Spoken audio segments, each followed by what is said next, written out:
And I'm live. Hi, guys. May Ann's here. How are you? Um, you guys will, I went on a little bit early so I could see if, I noticed last night's stream was way loud. So I tried to turn the volume on the mic down. I'm trying to adjust it. You know what I mean? I should work with headphones on, but that's not my gig, man.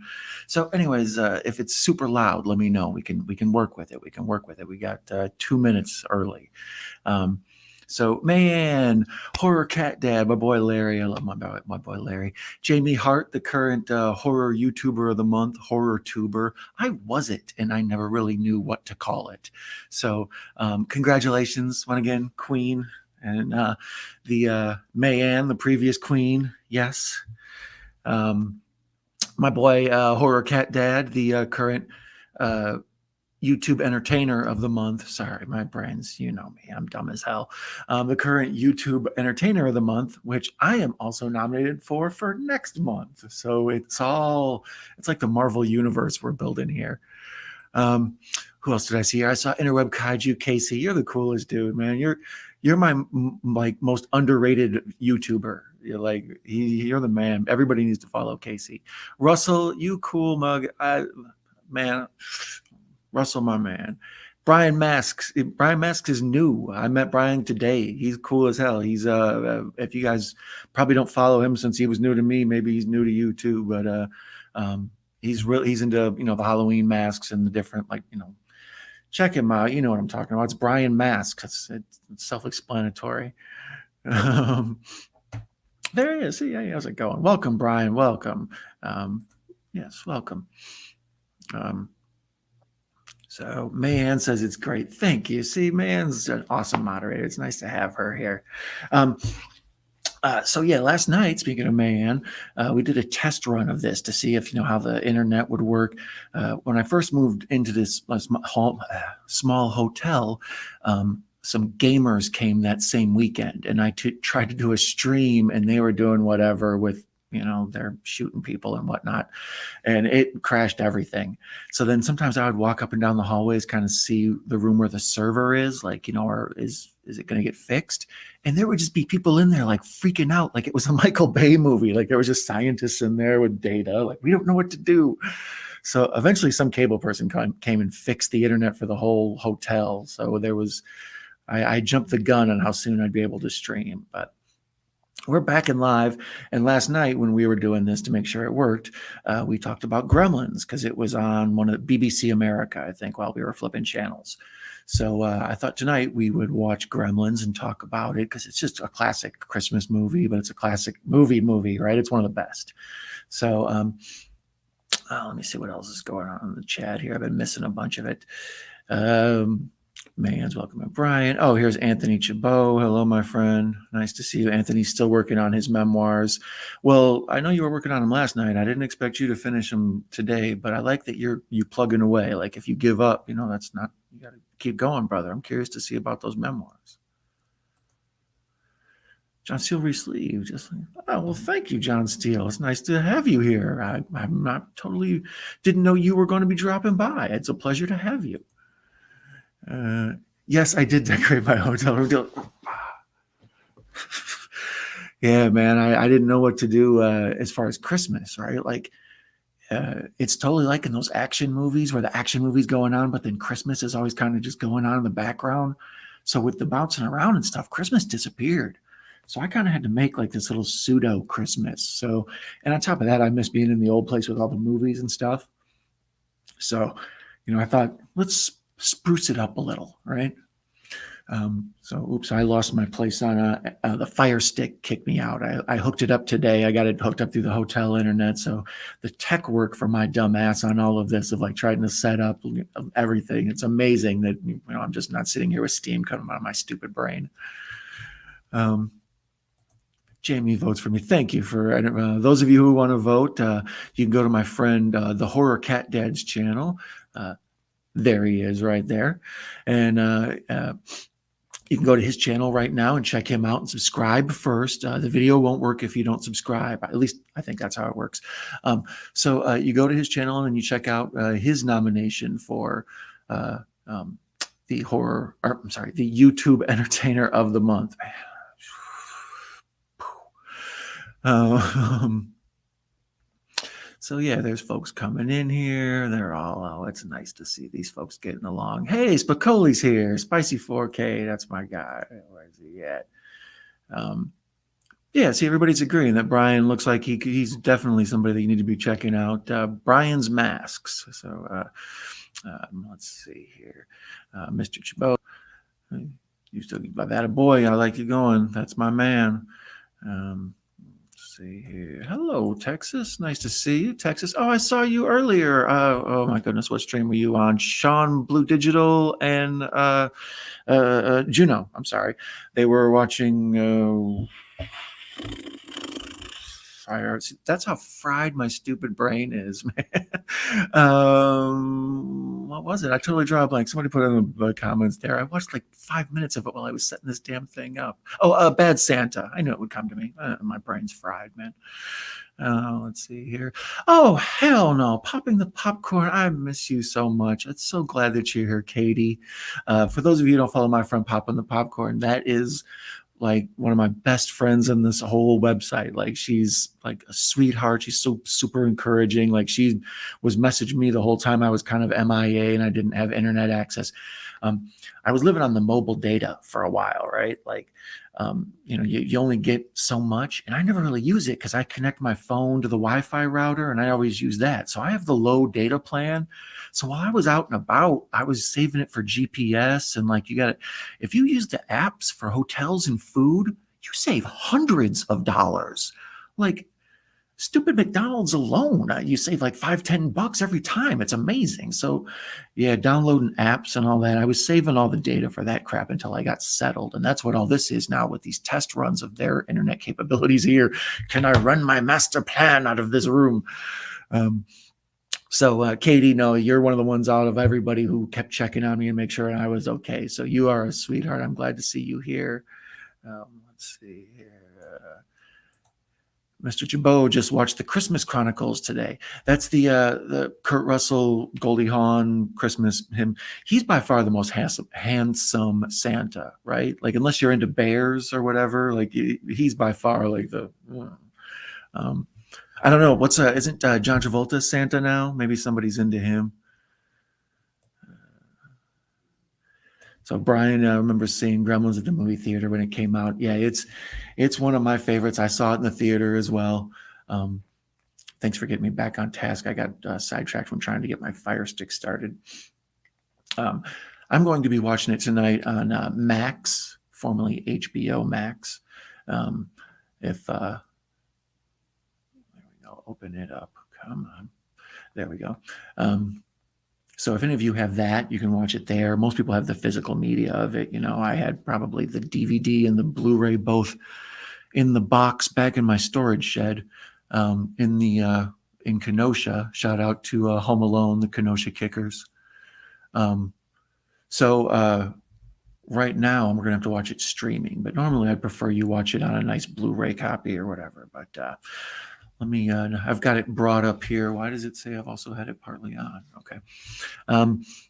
I watched previously the Gremlins series that was on, the cartoon that was on this summer, and I did a series of reviews all over each episode, and then I put those together and made like a big omnibus of it. And that's like my most popular stuff. That and a Munsters review of the preview trailer. So that's why I put for my name on here that I'm a noted Mogwaiologist. John Still's a new sub to me, man. Yeah, I'm glad to see you, John Still. I've actually seen you around. I think I saw you in Sean Blue Digital's stream, actually. My hands were busy, so I didn't get a chance to talk to people. But everybody's just saying hi to each other. Russell says he's nice to be back. New comments. It looks like Patrick here.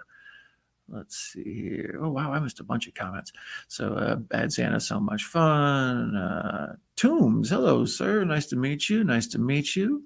I see, Sean Blue Digital's here. That's nice. Yeah, there's my guy Patrick. Have Cheetah Will View. We got standing room only here tonight. That's what I like. So, everybody's just saying hello. Yeah, it's nice to see you here, Toombs. It's nice to have you here. I saw Spicy 4K was around. It's always nice when new people come hang out and check out what's up. I know people can't always stay from beginning to end, but it's cool when they just sort of hang out. I notice a lot of people do sort of cross over and know each other, and I'm like, oh, that's awesome.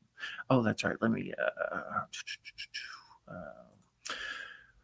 before I get going, let me pin that May put up there. Hold on, mute this. May posted the link for the YouTube entertainer of the month. Man, come on, give me a break here.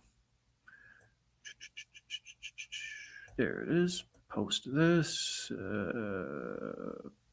Pin. Right. Yes, thank you. Sorry about that little technical work there up front. So it's oh god, almost 8 minutes into me blathering. That's a new record low, actually. Don't we usually blather for a damn like half hour first? But I see a lot of new folks are here, so I don't want to be false advertising. That's usually how we do up front, guys. We kind of BS around, and then when the movie starts, we'll get probably 30% comment interaction, 30% Mystery Science Theater, 30% Don, being a blowhard about his movie knowledge. That's the most obnoxious part, so I apologize. But some people like that stuff, So let's see here. A bunch of nice people popping in and saying sweet things. Let's see here. Sean Blue Digital. Yeah, Sean, I was mentioning you a moment ago. I popped in for a little bit while I was getting everything set up, setting up Christmas lights and whatnot. I was watching you and Juno and seeing the Bad Santa episode there. So I'm sorry I didn't get a chance to say hi in the comments, but you guys are always killing it. Let's see here. Everybody's saying hi. There's so much going on. It's hard to figure out what to post. Let's see here. People voting for me. That's nice. I appreciate that. If you'd like to vote for me, I pinned that to the top of the chat there. You guys have been entertained. I appreciate that, Sean. That's a new one. Are you not entertained? Bad place for the microphone when I made that joke. Hey, welcome. Let's see here. Queenie. Russell is there. That is sweet. Man, I gotta say, Larry did an amazing job with the nominees. Of course, Larry did an amazing job. That's the homie, Goulsville Ghoul Gang, GGG, my man. So, yeah, you guys are going fast. Hey, thank you, Toombs. I appreciate that, man. When I'm not so overwhelmed with trying to make technical stuff run, I'll be sure to get back to you on that, my brother. I like seeing all the people from the community hang out. Oh, you're welcome, Sean. Brian's pointing out how many great people in this live stream. That's what I'm saying. It's a nice community, man. Here, let's see. So, all right, it is awesome here, Brian. I appreciate that. So let's at least get started on Gremlins. I'm sure there's going to be some sort of hullabaloo up front. Probably a commercial from these HBO Max people. Oh no, this is for some reason mine must have started one night. I bet when I was watching the Gremlins cartoon one night when it ended, they probably started with it. So yeah, here you go. Here's that commercial I was talking about. I know how they do me. So all right. So I got it paused with 14609. It's on the Warner Brothers logo, the shield, as they say at Twir. So I see more folks filing in, Russell and Brian, and them. That's right on. Okay, cool. So I put out the bat signal to the Instagram, and I'm still not letting the Facebook people in. You know what I mean? They got to go on to the next level of following. Facebook's, for my aunts and my mom and stuff, but the cool crowd, they know to find me on the Threads. You know what I mean? That's my speakeasy. No one knows about Threads. It's like, go down this alley and then you turn right. And then there's a door there and you knock and you say, yo, man, do you know Night Owl Movie Talk or Dairyland Don? And then some dude lets you in and you can check out my Threads. It's nice.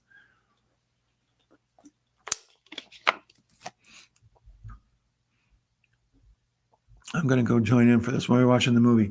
I got her ready to roll here. So I'm thinking what is it, 12:12? Let's go with quarter after 12. How's that? A nice 15 minutes of BSing, and then we'll get the movie started. So yeah, 12:15, so 2 minutes away. We'll get started here. And look at that, a bunch of chat comes in. Yeah, see.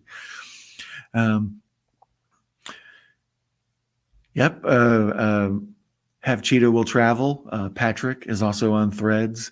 Most of the folks on Threads now, because people are frustrated with just, if nothing else, all the issues with Twitter. A lot of my friends from my previous internet life were from Twitter. On there, I had accumulated almost 20,000 followers, and not follow backers. I only followed like, I'm a smart ass, so it's always like follow 420 or follow 666 or something. But I always kept my follower count relatively low. I wasn't a follow backer. So, I did okay on that. And like, you can still Google at the Dairyland Don tweets or Twitter or whatever the other day. And even though I changed my name to Dairyland Don, the old ones are still in there. Like, I had tweets in Esquire and Vanity Fair and friggin' Playboy, and BuzzFeed was making a living off me for free because none of those people pay you. They just steal your content and post it. And that's what I got mad about. Any idiot could copy and paste my jokes, no matter how much of original content I've come up with. Somebody could just copy and paste it and take it. So at least with making videos, my face is attached to it and stuff. If someone wants to masquerade being me, please do. Joke's on you. Hardy har har. But, there's more ownership here. So that's part of Twitter, like, pushed me this way. And Twitter sucked so bad towards the end with everybody arguing about, I didn't know everything had to be political. Like, it's ridiculous. How the hell is everybody getting sick being political? Like, the stuff we were arguing about got so dumb I couldn't take it anymore. It just was not fun. So a lot of my friends from Twitter are still on like Instagram and those stuff. So I noticed a lot of them migrating to Twitter, or to Threads. I'm sorry. I never opened a Sky Blue, Mastodon. My name's Don, and I didn't even open a Mastodon. Lame. 12:15. All right. So enough of my rambling about bad internet stuff. X is a dumpster fire. Yeah. I know. Don't get me started. You know how I feel, Patrick. Me and you are politically aligned on that stuff. So I'm going to go ahead and start the shield at play. Yeah. All right, I got it muted. Nice. Look at me. I'm ahead of the game this time. You can't get me slipping.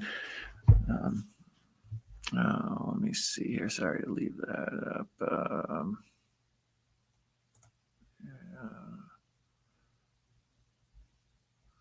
People agreeing with me, and everybody should agree with me. And so here it starts off in Chinatown, or I've never understood the geography. Like, where is this Chinatown that this traveling salesman is in, that he ends up back home in this, like, I don't know, kind of small nostalgia town? He's a traveling man.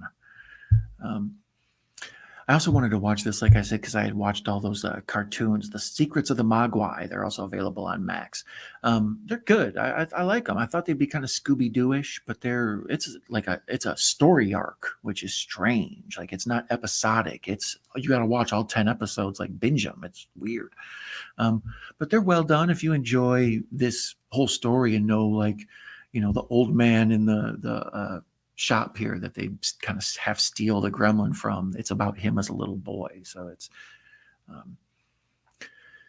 now, I'm a guy who says Die Hard's a Christmas movie, but this for sure is a Christmas movie, but other people say it isn't. So do you think this is a Christmas movie?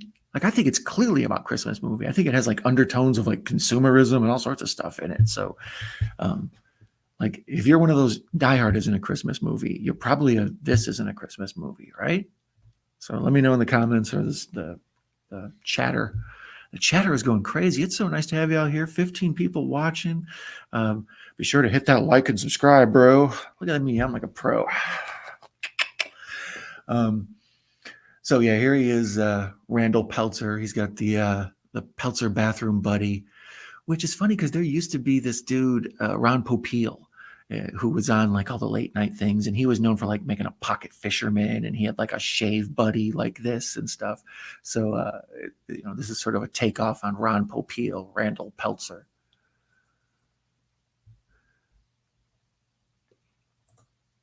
Yeah, it's very fun. It's not an R-rated movie, so anybody can watch it. Yeah, and it's got a sense of family. And to me, the thing with is it a Christmas movie or isn't it a Christmas movie for all of these movies? Die Hard, Lethal Weapon, First Blood. Um, uh, the what's the one? The one with Chuck Norris with the um, I can't even remember it. The Invasion USA. Damn it. That one's got like a Christmas movie tone. Almost every Shane Black movie has some sort of Christmas going on in it. Kiss Kiss Bang Bang in them and stuff. To me, the thing that separates it, is it a Christmas movie or isn't it a Christmas movie, is how much Christmas is in it. So if Christmas is just like in a scene, like if you go in a bar and there's a Christmas tree in the background or whatever, that's not a Christmas movie. But Die Hard, for example, starts with a Christmas song, and then it moves on to a bunch of Christmas trees, and then they go to a Christmas party, and then the Christmas party has things or whatever. But even the tape, he puts the gun on, ho, ho, ho, now I have a machine gun, over and over, Christmas music, and then it ends with let it snow, let it snow, let it snow. You know what I mean? You can't argue Christmas isn't being bashed over your head in that movie. As where like First Blood, I don't think you know it's Christmas like until the very end. And I think the only reason it's Christmas is because they had to do reshoots. So like, so that's the key. So to me, there's like clear Christmas stuff, like with the Christmas tree straight up attacking the mother at one point, if that isn't symbolism, right? Let's see, folks. Yes, and Richard Lynch is the bad guy in that. I did a watch along of that with my good friend Video Tasties, Gareth. So I always mention him and everyone. He's like Carol Burnett's mom. I like tug on my ear and shout out my Video Tasties. He and I did a watch along on his channel. There's a highlight tape of it on my channels if you want to check that out. But all the Don Witt mixed with Garrett's dry British charm. It's charming as F.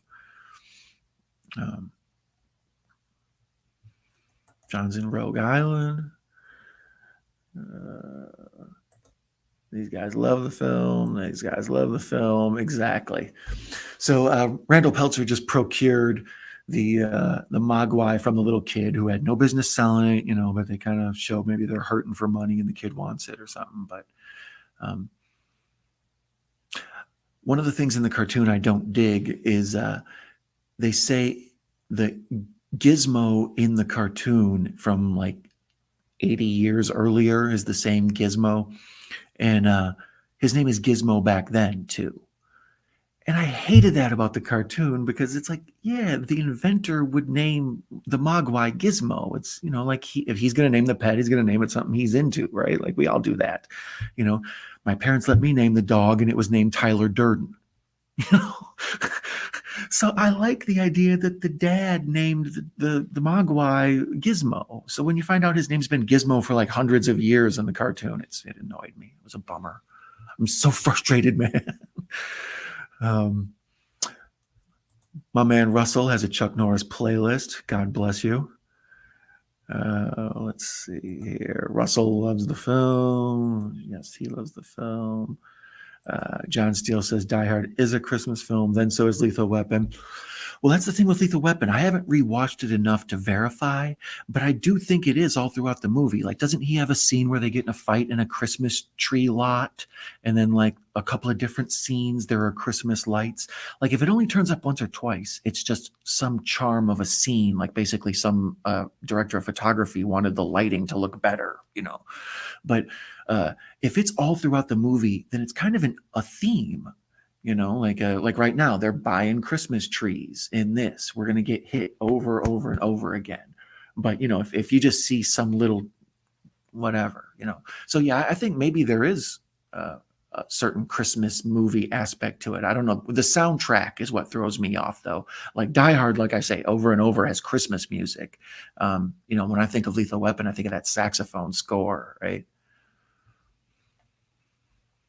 Russell's shouting out Chuck Norris knowledge. Did you know his first major role by himself was Breaker Breaker? Actually, I did think I knew that because I had learned it to do that live stream with Gareth, but I probably already deleted it from my brain like I do other stuff. Definitely Lethal Weapon is a Christmas deal. Horror Cat Dad agrees that Lethal Weapon is a Christmas movie. Like I would argue, It's a Wonderful Life isn't really much of a Christmas movie. I mean, it kind of is. It goes back to Christmas intermittently, but then again, so does Citizen Kane. Uh, uh, Brian Mask says he named his teddy bear hamster Gizmo after a kid when he saw him from Cosmo. Yeah, I actually had a friend who had a dog named. I had several friends who had a dog named Gizmo. I knew several Gizmos and Yodas. The way like a lot of people now know a dog named Bella. I've known a lot of Gizmos and Yodas over my life. Um, Russell says, It's a Wonderful Life is not a Christmas film, but a redemption film. That's deep AF, Russell. And you're exactly right. It is. I don't really know how. I think it got associated with Christmas because they would show it every year at Christmas. Like it kind of became. Because doesn't it even end with like Old Lang Syne, whatever? I don't know. Terrifier 3 will be a Christmas movie. Damn right. That's what I'm hoping. I think that's what they're going for, actually, them sickos. Bricker was boring. Oh, no, I'm not going to settle for this Chuck argument. And Terrifier 3 is definitely going to be. I haven't seen one yet. The third one is not out yet. Yeah, they're still talking about Terrifier 3. That's why I love my chat. So right now we see Billy Peltzer going through this town. I believe this is the same set that was used in Back to the Future. Like it's the lot, the Warner lot. There he's going into the bank. It took me till I was growing up. When I was a kid, I used to watch this show Alice. And it had this lady on there, Flo. It was about these women who worked in a diner, waitresses, servers, whatever. So they were on a roadside diner, and it like kind of told their story. And one of the ladies there would tell the people who pissed her off, "Kiss my grits," and it was like a catchphrase. And you'd see it on bumper stickers and T-shirts and coffee mugs. "Kiss my grits." So Flo from Alice, working at Mel's Diner. I think she even had a spinoff called Mel's Diner she was at. So Flo is Mrs. Deagle. Like she's only a couple years older than when she was Flo, but here they have her looking like she's like damn near 80.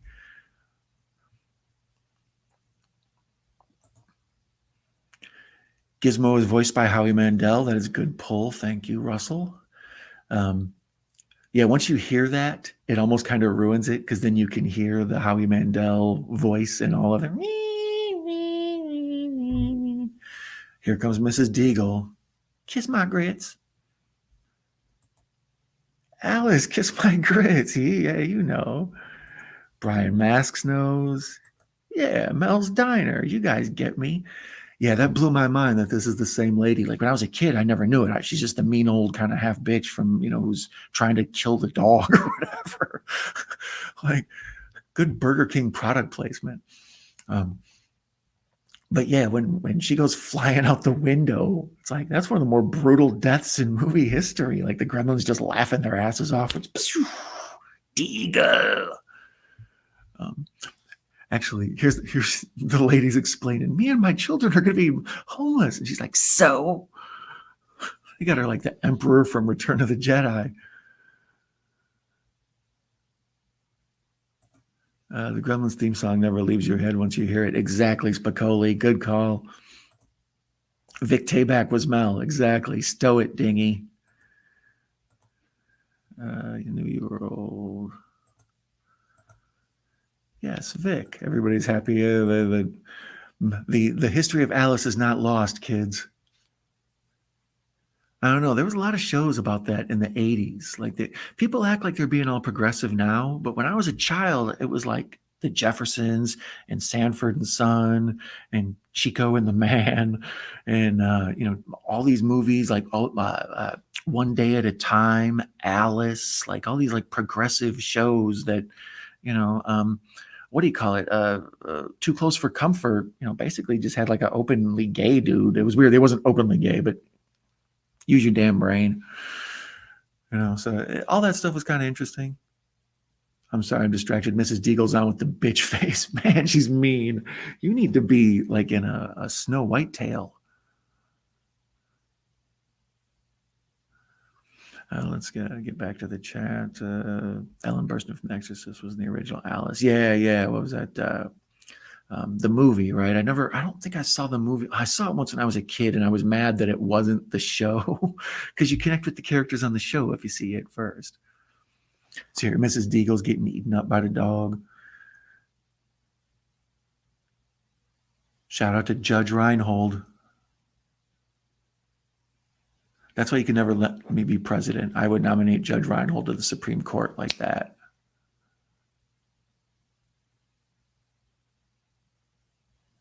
Phoebe Cates works at the bank and the bar. Man, she hustles. That poor girl. Between her and her whole Santa orphan ordeal, man. Billy Peltzer, I was saying last night, is a fascinating like protagonist to me, because he's not like The Rock. He's not like Bruce Willis. He's completely ill-equipped for this. He's a cartoonist. He works at a bank. He's got no business fighting monsters. And I like that as a hero. Like, he's more sympathetic. He's not preparing for this. He hasn't been doing push-ups and stuff, but like The Rock, what's all that weightlifting for if not to save a bunch of people when some terrorists show up? But poor Billy Peltzer, he's just trying to get along. He's trying to be nice to the weird neighbor kid. That's my only beef about this. He's got like a real Batman and Robin situation with Corey Feldman. It's like, why are you hanging out with that 8-year-old dude? But that's to show he's nice. He'll be nice to everybody. He's got a dog. He's cool with his family.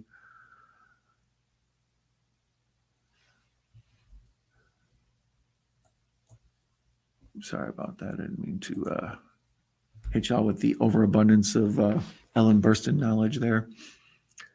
Yeah, so here she is working at the bar, went straight from her shift at the bank to the shift at the bar. God bless you, Phoebe Cates. Judge Reinhold with his swaggery-ass jacket, all furry on the side. What are you, Bane? Yes, I'd like a beer.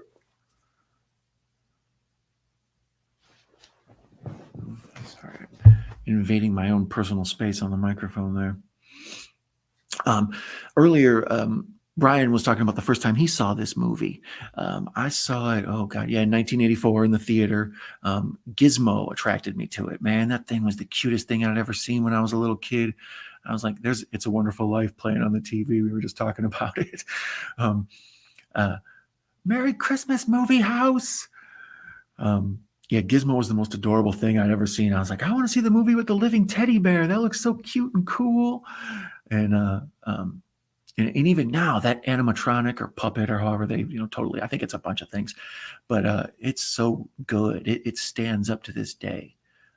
It's right in this window before the CGI came in and kind of made stuff in that uncanny valley. They got it looking just right because it's practical and real, The Peltzer Egg Smasher.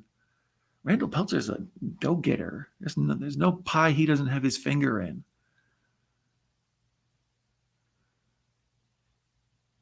Anyways, I like the mom in this. She's one in a long line. If you've listened to any of my other live streams, I don't totally believe in Mary Jane characters, but I do believe in it for moms and girlfriends, especially moms.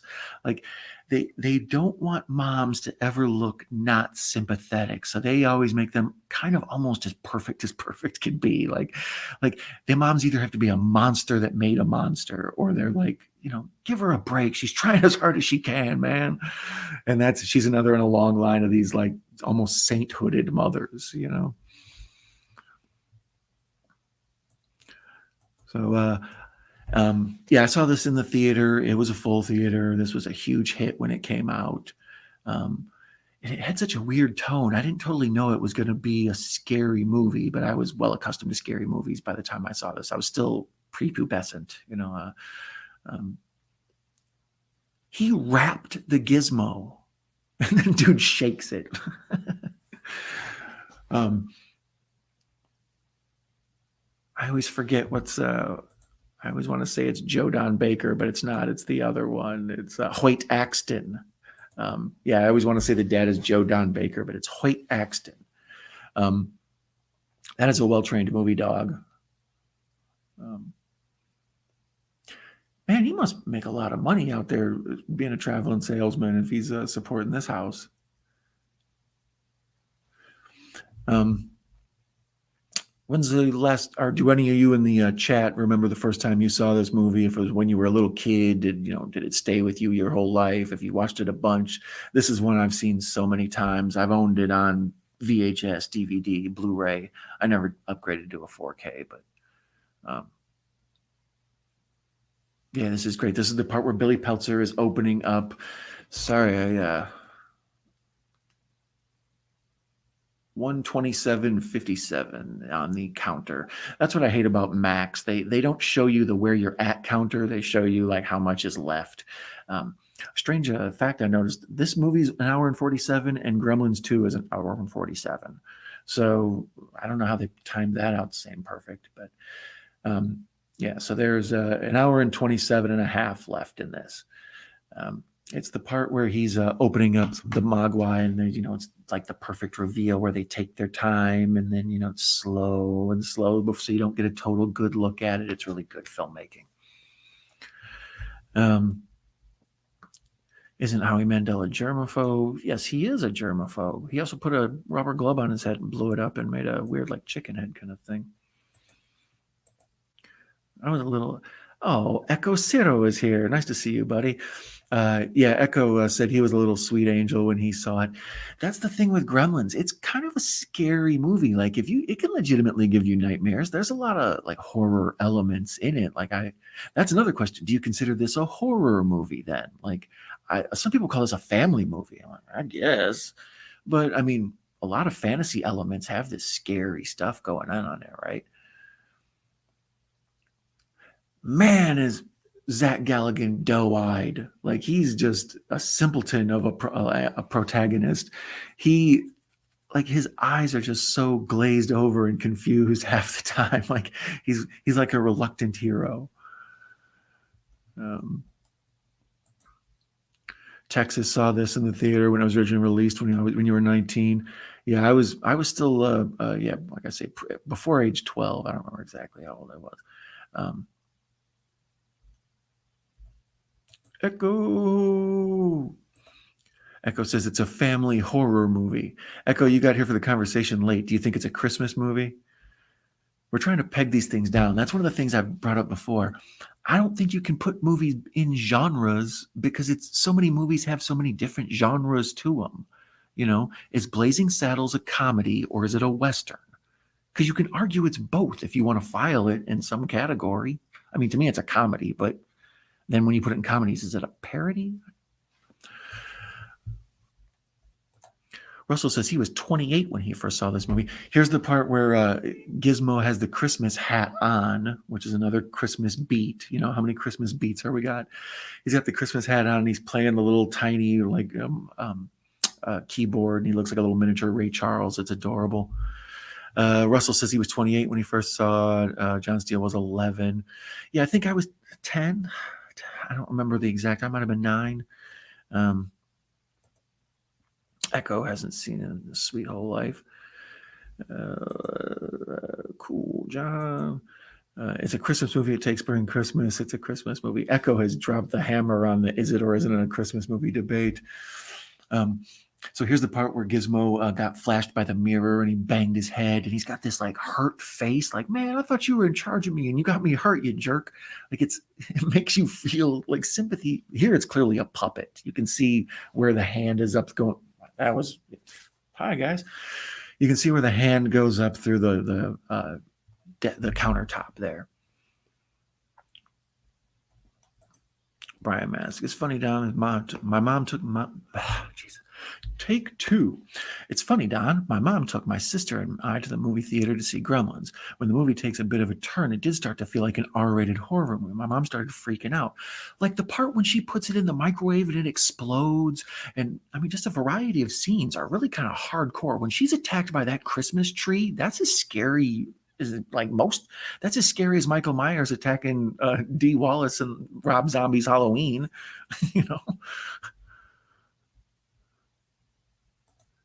Blazing Saddles is a hybrid Western comedy. Thank you. Hello, Katie Miller. Oh, snap. Hello, Miller Millie. Actually, you have a new name, don't you? Katie is a local friend. I'm doing a project in the local area, as I was explaining last night, about ghosts and whatnot. More on that later. I don't want to burn people's ear off about it. But she's helping me with that. She's been a longtime friend. So it's nice to have you, Katie. I'm sorry. I always have this thing set. There you go. Now you popped up. The stupid chat default is to show like only important chats. What the hell does that mean? There's only like 12 of you here. Like, so I forgot to set it to see everyone. So, oh, sorry, there's Katie. Welcome. Weird how there's certain qualifiers what makes a film a holiday one. Exactly, John. That's what I'm saying. There's a real debate over it. Like the first time I think I ever heard that debate was the Die Hard one. And that's when I came up with the, well, how often is Christmas mentioned argument, right? So yeah, is there a bunch of Christmas music all throughout it? You know, like Die Hard starts with Christmas and Hollis, it ends with Let It Snow, you know? So here's where Gizmo is watching the race car driver movie and they do the callback later.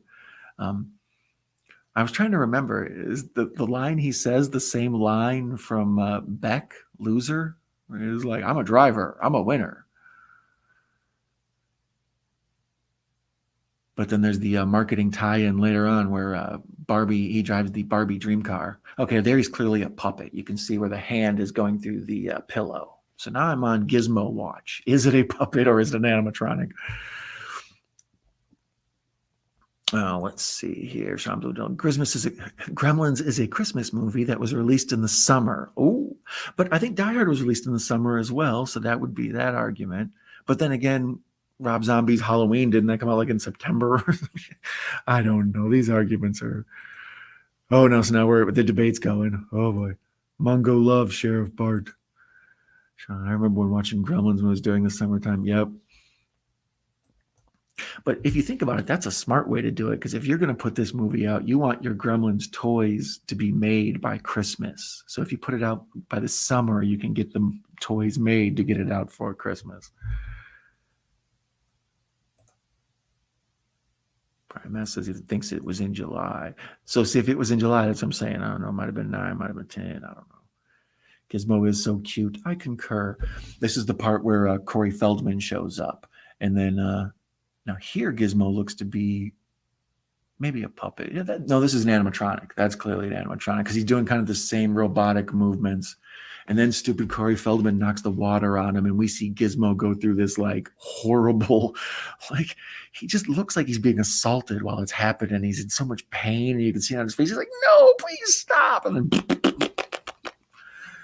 and Corey Feldman's like freaked out. But you get to see all these old classic comics. I didn't know. Apparently, the Mogwai is from old Chinese folklore and tales, and most of that Mogwai cartoon show that was on HBO. That's all about like ancient Chinese lore and stuff. I mean, I don't know how much of it was bastardized for a children's show cartoon thing. But yeah, I was expecting it to be like individual episodes like Scooby-Doo, Monster of the Week type thing. And it was like this big 10-episode arc where they met this like big god and had her power taken away. And another, man, it was like an epic, like a superhero movie. It got crazy. So here's where all the new Gremlins are being born, or Mogwai are being born. That's the delineation, right? If they're furry, they're Mogwai. But if they're green, they're Gremlins. That's what I always go with. Let's see, back to the chat. These fellows are digging into it. It was released in June of '84, and they wanted to cash in with the summer blockbuster. Yeah, that makes sense, because you can tell by watching it. It's a movie that people are going to enjoy. Like Echo says, Die Hard 2 is a Christmas movie, and so is Lethal Weapon. Die Hard 2 has, well, I don't know. I have to rewatch it. I think it has less Christmas in it. Although Lethal Weapon, we talked about that. There's a lot of Christmas in it. Mikey's Morgue is here. Hell yeah. Gizmo agrees. Mikey agrees that Gizmo is adorable. Mikey, nice to see you, my brother. I'm happy you're here. Let me see what else we got going on. Corey Feldman was in so many great movies in the 80s. Exactly. Him and Corey Haim were like the go-to kids for a while. especially for young, like chubby-cheeked face. They used Corey Feldman for everything. But then when they need like a sympathetic, like kind of teen dork, they used Corey Haim for everything. So now everybody is welcoming Mikey because Mikey's a crowd favorite. The giant gremlin on the plane with the winged William Shatner is some funny shit. And then in this, boy, this is a long, the complacent one. In the Twilight Zone, the movie, when they redo that Gremlin episode and they have John Lithgow play William Shatner, in that Dick, what's his name, is an old boy who plays Murray Futterman in this. He's also in that. So it all like ties together how that gremlin on that plane is sort of related to these gremlins in a weird cinematic way. Dick Miller, Jesus Christ. Katie Miller's right here, and I say Dick Miller. Let's see here. Let's see. Katie, he did kill Jason Voorhees. Actually, part 4 is my favorite Friday the 13th. So I like Corey Feldman. He's also in Goonies, which is awesome. You know, so yeah, you can't go wrong with Corey Feldman. He grew up into an interesting adult, but as far as kid actors go, he's right there. He's top notch. Chunk calls the cops about the Vitellis and says some reference to the Gremlins. And there you go. Mikey loves me back. Look at that. Everybody's saying hello. The WW2 Disney cartoon about Gremlins. Yeah, so here's the part where sorry, I was distracted again. I was realizing that I'm supposed to be watching a movie. So here the dad is realizing that they can just make more by pouring water on it. And franchise them everywhere, make these gremlins and get super rich off them. The stuff that they figure out for the gremlins to do is so smart. Earlier when they put the little keyboard down in front of them, and now when they got them playing that old tiny console Donkey Kong game and stuff, like they even give them like a little tiny horn for Gizmo to play. So now it's past midnight. Boy, the chat is blowing up. I'm so happy to see you all here and talking and hanging out. If I encourage you all to intermingle on the chat. If you're just a person who likes to lurk, that's cool too. It's nice to have you here. Welcome. But otherwise, yeah, if not, make friends with people in the chat. All cool people. I've seen nothing but everybody being nice. I have some of the best moderators going on YouTube. I swear I've handpicked them. So they always keep things running nice and smooth. Mikey Morg is not drinking tonight. The night before last was Mikey's birthday. So on last night's stream, we toasted to Mikey, and we had a little bit of a party. So right here, when he hears a crying outside and he opens the front door and finds the dog all tied up in the Christmas lights whining, to me, that's just as emotionally like jump scary or troublesome as any like PG-13 horror movie, right? When the mom gets attacked in the kitchen, that's about as terrifying as any PG-13 movie. I'm standing by that. Brian's favorite Friday the 13th is part 4 as well. Yeah, there's a lot going on there. We might have to watch that one of these days and talk about it. I'm sure Friday the 13th will be coming up soon. Mayanne also loves part 4. We've seen Corey and the Zombie King playing a zombie. No, I did not. I did see him on the Today Show dancing with those angels or whatever. He's out there. Let me see here. Friday the 13th, my favorite in general. Yeah, Mayanne loves. She's part Voorhees. Jamie's still here. Where's man? So many of these. Haim is better than Feldman. Echo says, "Oh man, that's a hot take. What do you guys think? If you're watching the replay of this, put in the comments. What do you think, Haim or Feldman? I'm a Feldman guy, but I liked Haim too. Haim was in License to Drive with Feldman, but he was also in Lucas. Lucas is really good. It's like this sympathetic and yeah. We know it supposedly happened on Lucas. Don't turn down that ugly road in the chat, please. But yeah, Haim was out there. Lost Boys, obviously, right? Lost Boys. That's the Haim pinnacle. Ace Ventura mentions that Twilight Zone episode. There's something on the wing. Yeah, that's an awesome one. I love it. Jen is going to spank you for saying that. Echo. Oh, it got cute in the chat, girl. Hey. Jamie Hart. Oh, Jamie had to feed the cats, but she's back now. Welcome this month's horror tuber of the month, the Jamie Hart. Girl. It's always nice to have you here. If you're not familiar with her work, check her out. She is a live streaming wonder. She's a very sweet person. We're learning about Jamie's cats. Jamie agrees with me that Billy's mom is a badass mom. I don't, right? She's a sweetheart. She's totally understanding of that weird traveling salesman husband. Like, I'm skeptical of any traveling salesman husband, but she's just sympathetic. She's real sweet. She's a good mom. Billy's grown as hell and he's still living there, even though times are tough because he's working at the bank and stuff. I think he's saving up for art college. There's a lot of subtext in this movie. Here's Mr. Futterman's drunk ass. We were talking about Dick Miller. Dick Miller's such a great actor, man. Every time I see him, he's like Buscemi. When Dick Miller turns up, I always am just like, I feel good about it. I like that he drives his tractor because of his DUIs. The same thing happens around here in this small town area I'm looking at to move to. People here get DUIs. So they either drive like four-wheelers or their tractors or their lawnmowers and stuff. I don't know. But yeah, Mr. Futterman's kind of on the same thing. I know he's got this snowplow tractor thing, but his drunk ass,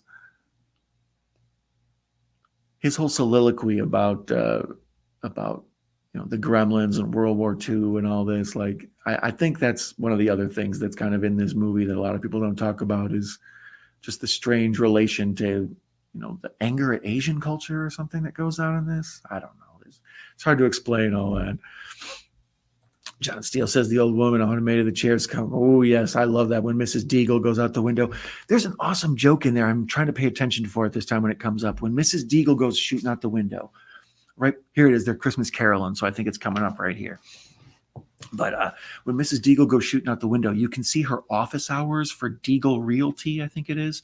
And it's like from 11 a.m. to 1 p.m. or something. It's like she works the good hours. Let's see. Man, I recently just purchased Friday the 13th Part 4 of the chapter. Hood looks pretty cool with the hockey mask on. Oh, yeah. I like that. So here's Phoebe Cates and him walking. To me, this is psychologically horrific as well as sweet as hell. Like, I find it romantic. I'm a sicko, where she explains the whole thing like, yeah, my dad, he dressed up like Santa Claus and died in the chimney. It's like, what? It's like, you kind of wish you could just like reach into the screen and give her a hug. Like, oh boy. So Haim has been dead for you guys still arguing about Haim.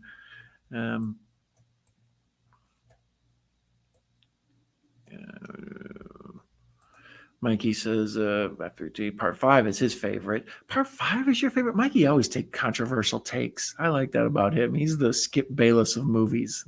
His takes are always aren't you the one that likes Orca better than Jaws? Or somebody does. I think it's Mikey. Jamie says she has 2 cats, Samson and Butterscotch. They're in some of my videos. Shout out to Samson and Butterscotch. What's messed up? I knew I would like Jamie right away because in the background of her videos, she has a couple pillows. I think it's Michael Myers and maybe Sam. Like, you can kind of see it in the background, Sam from Trick or Treat. So when I recognize the signs of my people, I'm always like, yeah, okay, that's someone I can understand. Oh my God. Oh, that's my man's hoping to get a good guy doll for Christmas. We established on last night's stream. Cheetah says Don Zombie. Yeah. Man, you can get that $350 for used. Yeah, they're brutal. Everybody's telling everybody how much they like Man. There's Russell's talking about the good Corey Haim movies. Fast Getaway 1 and 2. I forgot about Fast Getaway. That's with Cynthia Rothrock in that first one, right? Is she in the second one too? Cynthia Rothrock is, that's a lot of woman. That's you got to be a strong man to deal with Cynthia Rothrock. I'm married to an engineer. Totally relate to Billy's mom and his gadgets. Jamie's a sweetheart. Of course you do. Now I wanted to figure out, I don't have captions on, damn it. I'm trying to figure out the dude he takes the Mogwai, one of the clones, to the local. Is he what, like a high school biology teacher? Is he local community college? Like, what's his deal? The guy who gives Gizmo the shot, right? Like, what are his qualifications? Or not Gizmo, but the whatever, the knockoff Mogwai, one of the clones. What are his qualifications to be handling this and playing with it? Like, I don't think he's trustworthy enough. Mikey agrees Dick Miller is a legend. I agree. Dick Miller was in every movie. Let's see here. Dick Miller's in Demon Knight. I love Demon Knight. Billy Zane steals the show. Oh, you guys are still arguing about that damn doll. He is in Terminator. Yes, I like that. You guys know your Dick. Let's see here. God damn it. I walked into that one. Arnold blew Dick away. Wasn't Dick Miller in Night of the Creeps also? Was he? Oh yeah. Is he the dude that looks at a little girl's butt in the convenience store? Or is he? I don't remember. Oh, that's Night of the Demons. Jesus Christ. Night of the Creeps. With my man Tom Atkins. Yeah, Dick Miller's in that too. What is he in that? I think, I don't know. I'm not Googling Dick Miller right now. I'm not Googling dicks at this time of night. Orca is indeed better than Jaws, in my opinion. See, Mikey is a hot take artist. If you want to go argue movie takes with somebody, you go follow my friend Mikey's Morgue, who is also nominated for YouTube Entertainer of the Month. Entertainer of the Month.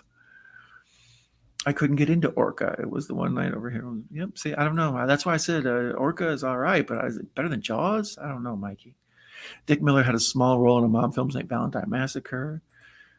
Lost Boys is excellent. Anyways, right now in the movie, this is one of my favorite parts. He feeds the Mogwai chew the alarm clock or whatever, so that it doesn't get past midnight. And then he feeds them chicken, and then he goes to offer Gizmo chicken, and Gizmo turns his nose. He's like, no, man, I don't want none of that. That's like heroin. I'm cool, bro.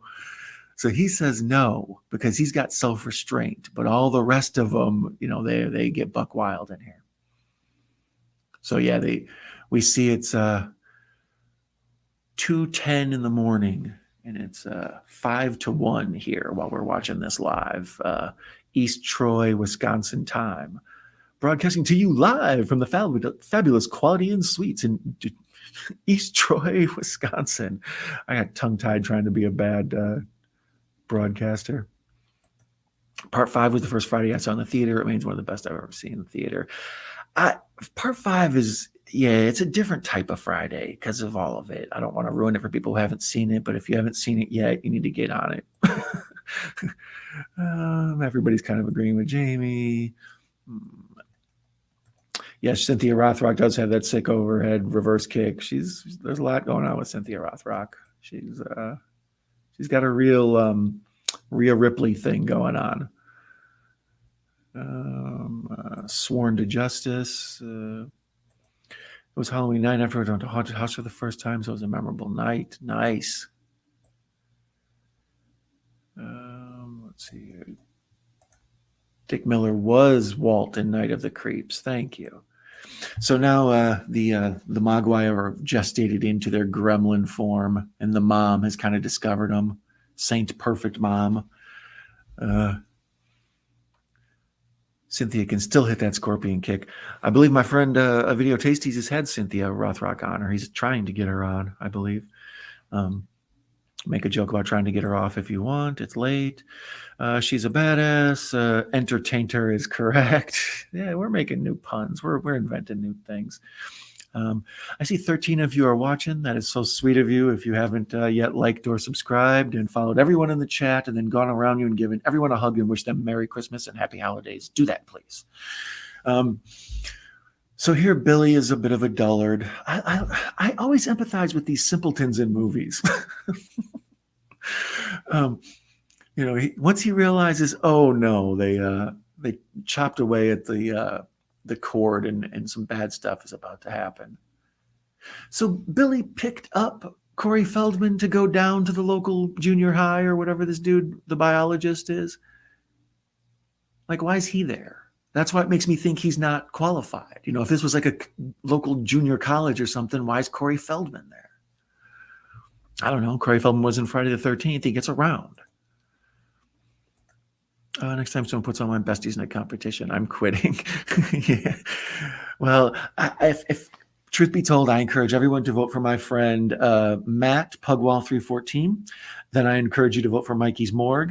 And then I encourage you to vote for ever the hell is the fourth person that I can't even remember whoever it is. I am so sorry. I need to rewatch the video. Oh, it's Pat Master. I'm sorry. It's Nate. Damn it. Oh, God damn it, Nate. I'm sorry, buddy. It's Pat Master, Nate, because I'm sure he'll show up at some point. And if not, we need to send out a search party for Nate because his love is needed. He's an awesome dude. Need a bigger guns. So here we are at Randall Peltzer's at the cool sci-fi convention. As someone who loves horror conventions and comic book conventions and stuff, this was like one of the first times I saw a weirdo convention, and I love it. Like, it made me happy. I want to go to that convention.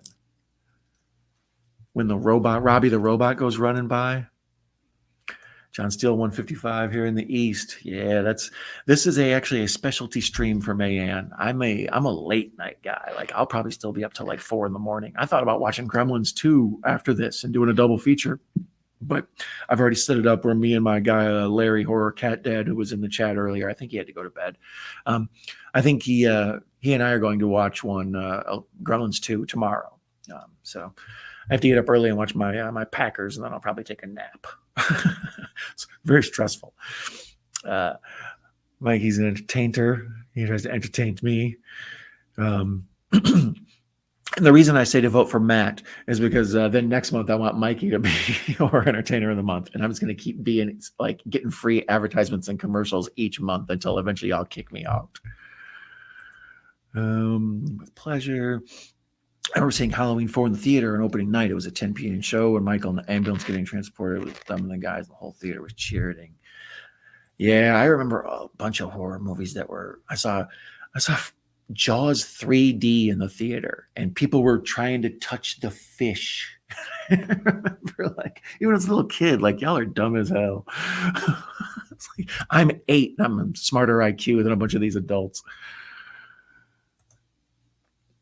Saw Night of the Creeps in the theater. I didn't see that in the theater. That was a cable classic. That was one. It looked dumb when I was little. I didn't get it. Like, I didn't get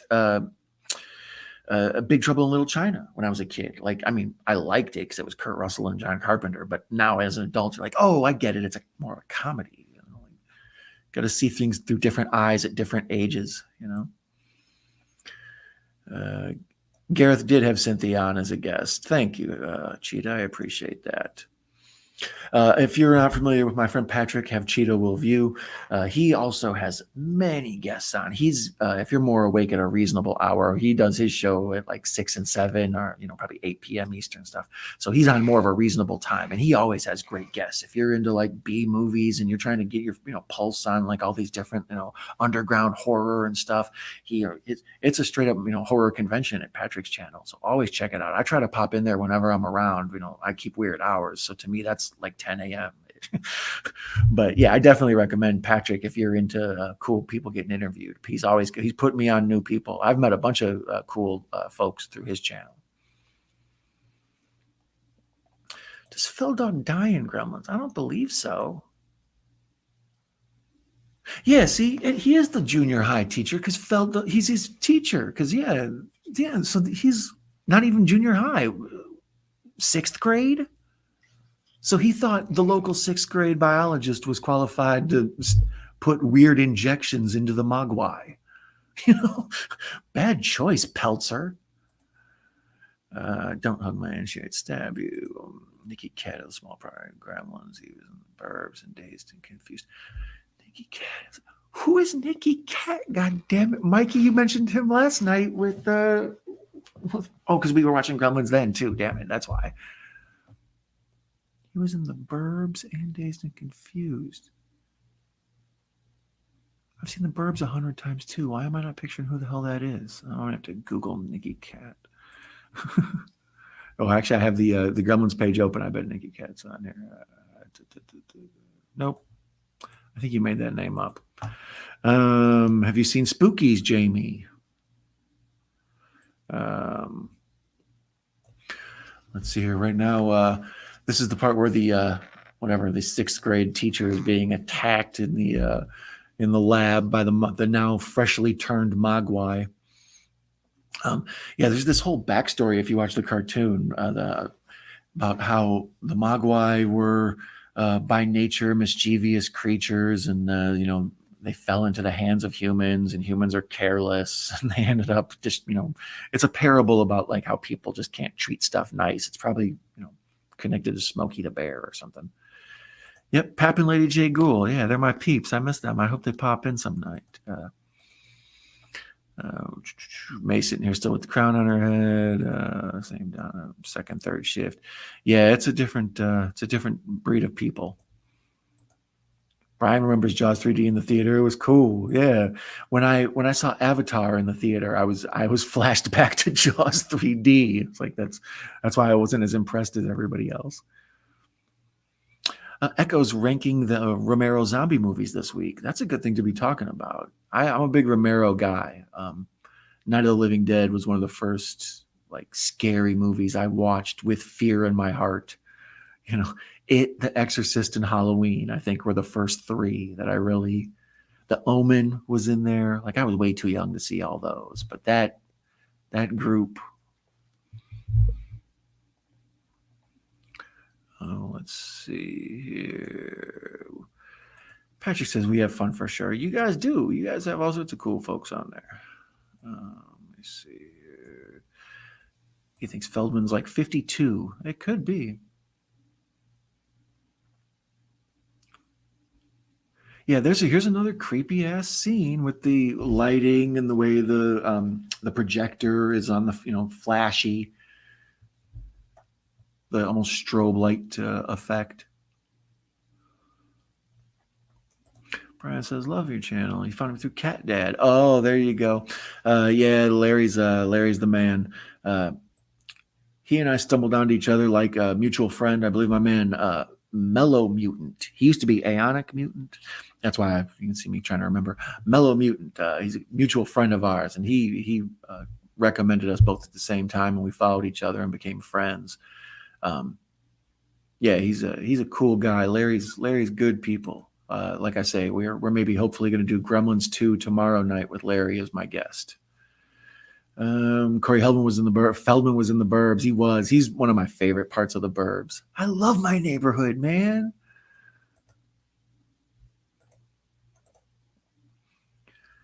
Axton Hoyt is the dad. It's Hoyt Axton. Don't dyslexia me. Yeah.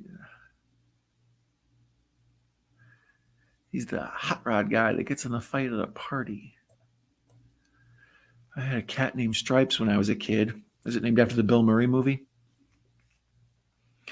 Echo says that Spookies is the movie with the farting mud monsters, which is, I believe, now the second stream in a row where Echo has gone on about farts. Let's see here. Wasn't Nikki K and Batman and Robin? No, goddamn y'all.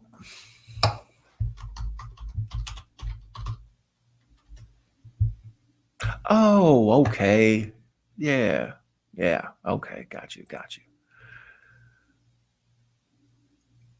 You guys pick the weirdest character actors to remember.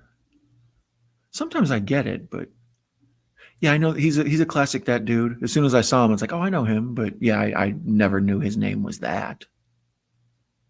Huh. I'll be damned. Where's he in Gremlins? I don't know. You guys are always teaching me new stuff. I come here to do the educating, and you guys teach me. Let me see. What do we got going on here in the chat? Oh, anyways, forget the chat for a second, you guys. I got to give you a break. Let me see what's going on with the movie. This is the point, I believe, where the mom is about to be attacked in the house. So, gosh darn it, scurry, right? She hears the noise. Like this all stuff, especially in a children's movie, family movie, whatever you want to call it. This is scary. Like the shots. Joe Dante is like a master, horror master, wasn't he? Howling. Make me bring up Joe Dante's directing credits.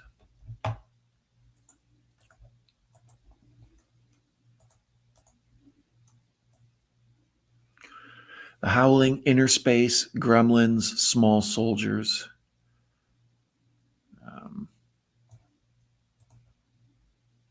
believe The Burbs. Yeah, I was going to say, I believe he did The Burbs as well.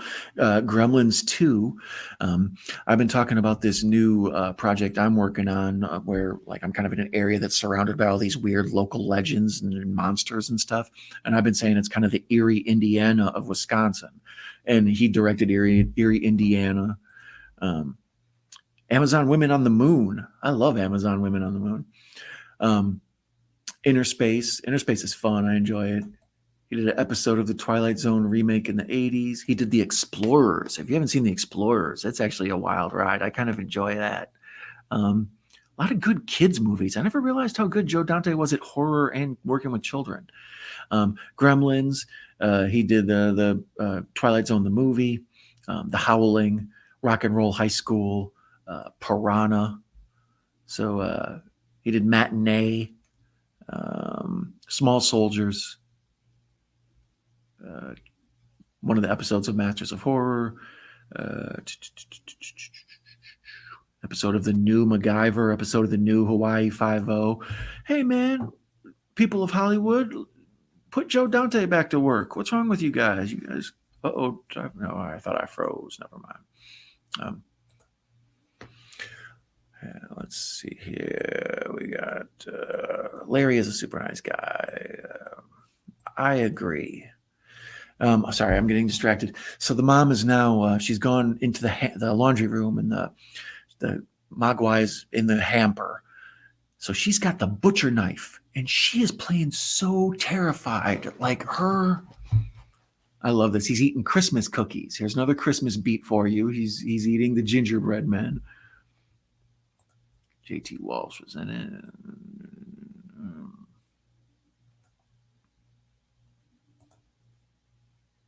Bruce Dern is great in The Burbs. I'll leave that up while I'm okay. So here's the part where she pushes him into the Peltzer like blender or whatever, and it spins around. And the legs are all in, and the green goo goes everywhere. I think part of the green blood also might be that Evil Dead effect, where if it's red blood, they rate it harder, so you can get a lesser rating if it's green blood.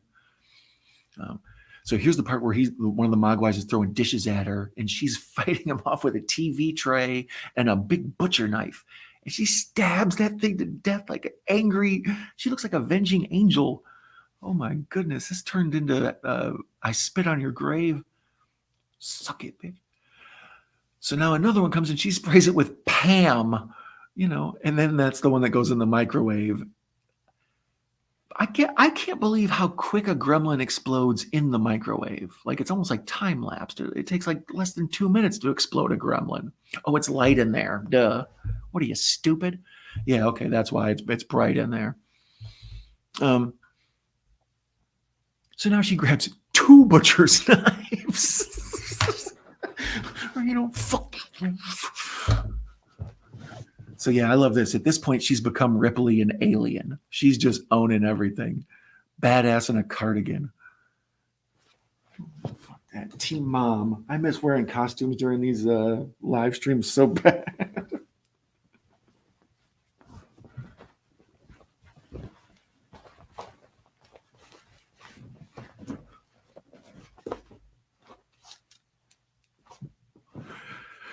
So now there's wiggling in the stocking, this is an awesome use of a jump scare. We've had, as far as like rhythmically, we've had scare, scare, scare, and then she gets away and we get jump scare. And then of course the jump scare will lead us to scare. So like from a storytelling movie, my movie dork side is coming out. I had warned people there will be pretentious movie talk. And now the Christmas tree attacks her. This is metaphoric as hell. And then, look at her, she's stabbing away. Oh, hell yeah, get her. Oh, man, this is fantastic. And I love how she's kicking with the feet. That's great directing. And she's stabbing away with both. That's Joe Dante, though. I mean, he had Dee Wallace in The Howling. So now here comes Billy Peltzer, once again, just totally an inept hero. What does he do in this? No wonder I sympathize with him. He's just hanging out. Okay, never mind. He got a sword. I forgot. Attaboy.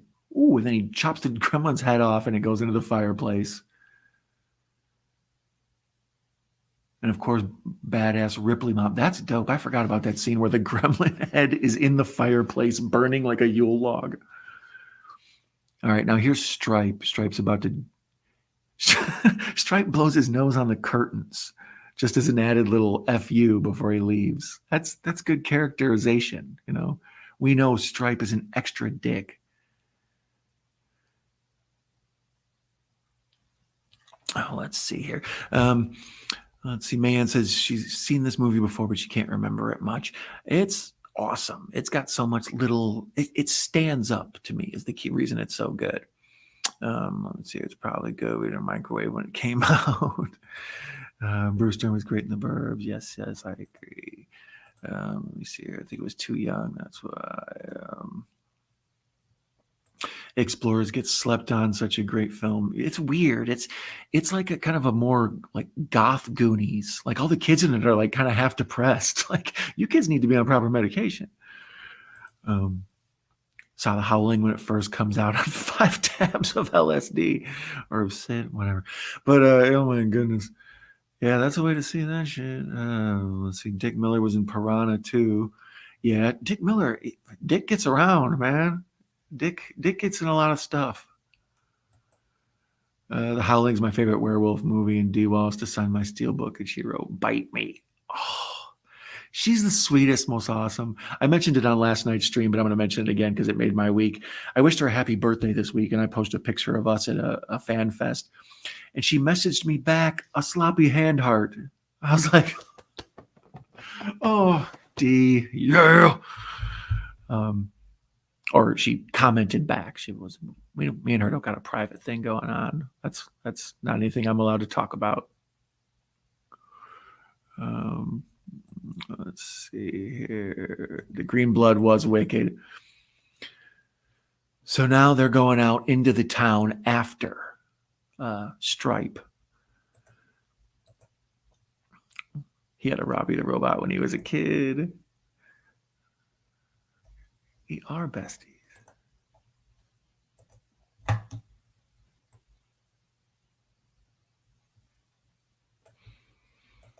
His mom went nuts in the theater during that scene.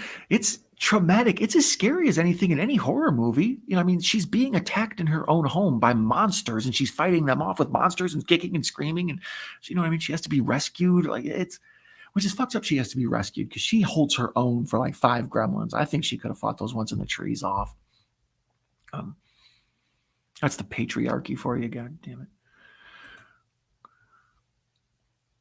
They call themselves D-Don. Old microwaves took longer to cook. Yeah, right on. Donna Zelda Rubinstein. Yeah, I did a chat where I was Zelda Rubinstein, and everybody was like, "Who are you supposed to be?" That became the running gag of the whole thing. It's like, I don't get what you are. I'm like, how do you not get who I am? I'm clearly a televangelist.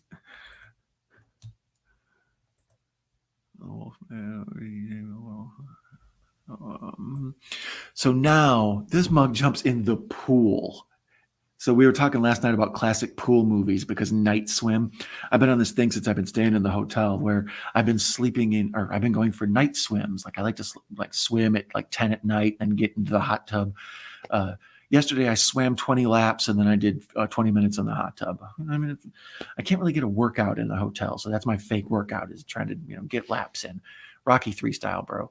So I'm always thinking of like swimming pool movies like Cocoon, and we were talking about Night Swim, and It Follows, and Let the Right One In. And now I forgot Gremlins is a good swimming pool movie with the bubbling. Oh boy.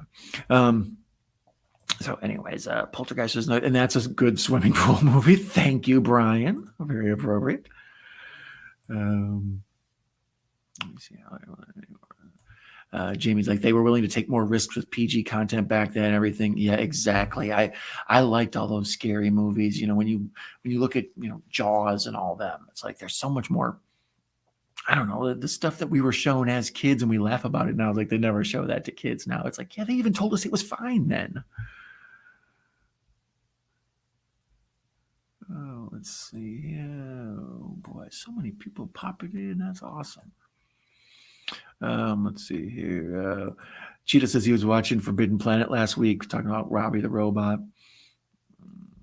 Don't play Marco Polo with the ghost in the pool. Thank you, man. How do you always make it worse? I posted a picture of a scary ass Ronald McDonald on my Instagram, and Mayan's like, he just wants to play with you. No wonder I love her so much. Let me see here. Swamp Thing in Twitter. Swim fan. Showgirls. Showgirls. Showgirls. Jamie. No wonder I love Jamie Hart. Yeah, Showgirls that's a damn winner. That's a damn winner. You hated It Follows with a passion? Oh, I kind of love it.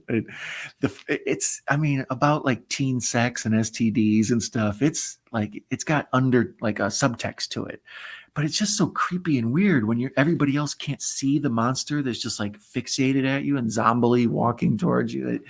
It's got such a cool eerie tone. If you don't think it's a movie about teen sex, why is the phone shaped like birth control? Deep shit, bro.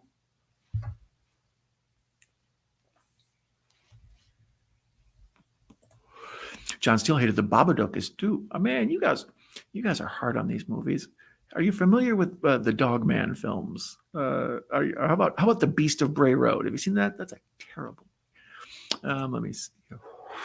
Showgirls is the best pool scene ever.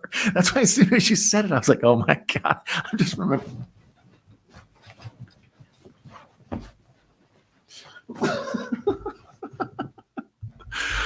Oh, dear Lord. Extremely annoying kid that showed depressing mom. And Jamie, yes, it was. See, Russell agrees.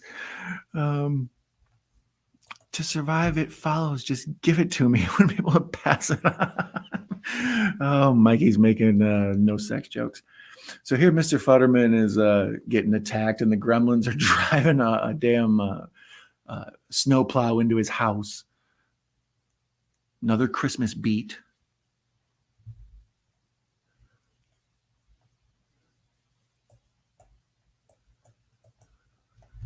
I'll make sure to go back later and clip the picture of me doing the Showgirls in the pool scene, and we'll post that as a separate short.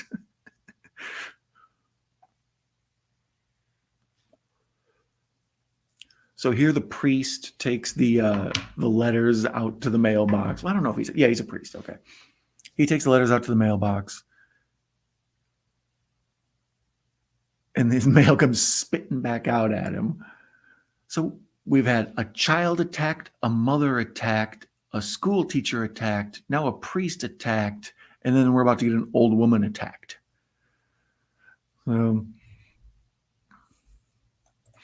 Elizabeth Berkley actually threw Kyle's back out film in that pool scene. Yeah, I've known a few Elizabeth Berkleys in my day too. Dang, Jamie! Right. Let's hear. I only lost 3 followers with the reenactment of Showgirls.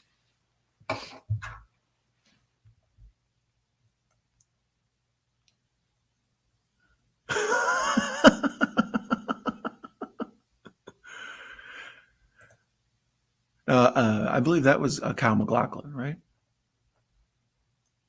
She turns him out that whole damn movie. Wild Things.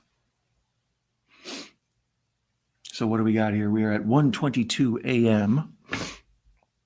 So now here's another scene where Gizmo is holding the little tiny American flag. Like I said, one of the keys to the cuteness is how much perspective size stuff they can get him to play with, like the Barbie dream car and the little teeny keyboard and the little trumpet at Christmas. Like they find size appropriate things for him to do little Harpo Marx gags with.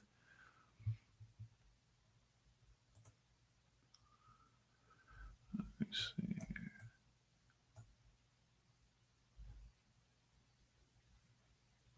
Oh, you guys talking about the Babadook? I liked Vivarium too, but that little kid he was rough. But very, I mean, that's the point of it, right? Like the the people go into the town and they get just trapped in suburban, humdrum, doldrum, boring, mind-numbing, everything the same every day, always the boring, nothing new, just vanilla, bland. And then the kid comes and it's just, and they start going crazy from it and stuff. It's like a real cynical, awful take on life, but it's an awesome movie. Okay, so now we're at the Mrs. Deagle's coming down the stairs on the chair.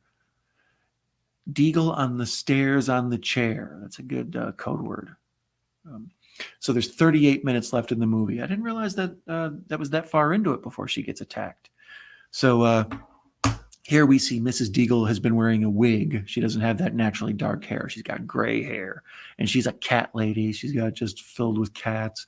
Did I miss the joke where we're outside where I saw the hours of her building? I think I did. We might see it. I think we maybe see it again.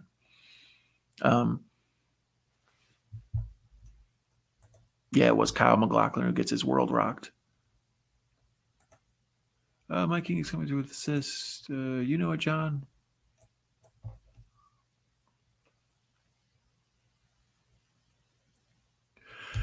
So here, they're getting ready to attack Mrs. Deagle. And she goes, Mrs. Deagle is such a bitch. She's going to go throw ice water on Christmas carolers. And then here's the famous scene where the gremlins are caroling.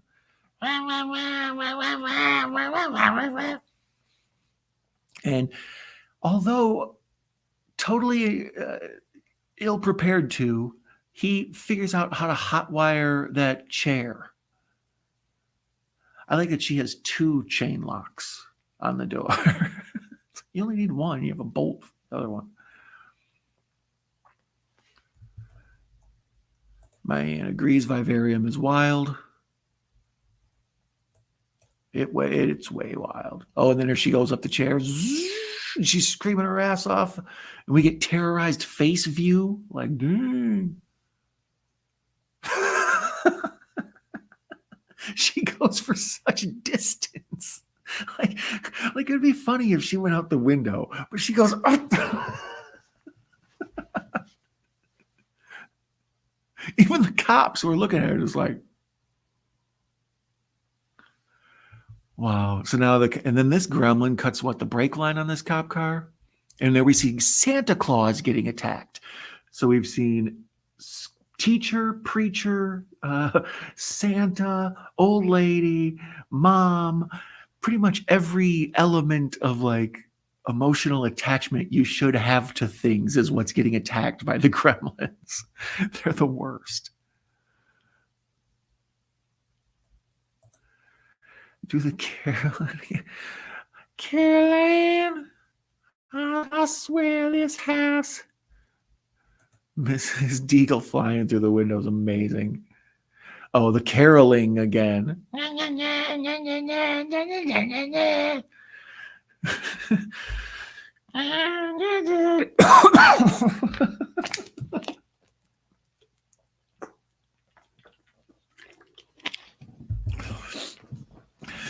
It always seems like there's the part where they're attacking Corey Feldman at his house now.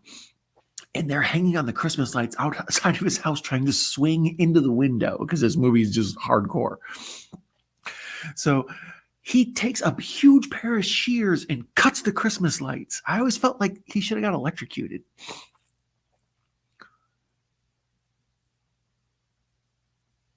So now here the gremlins are just totally destroying the town now. They've moved on to messing with the sheriff.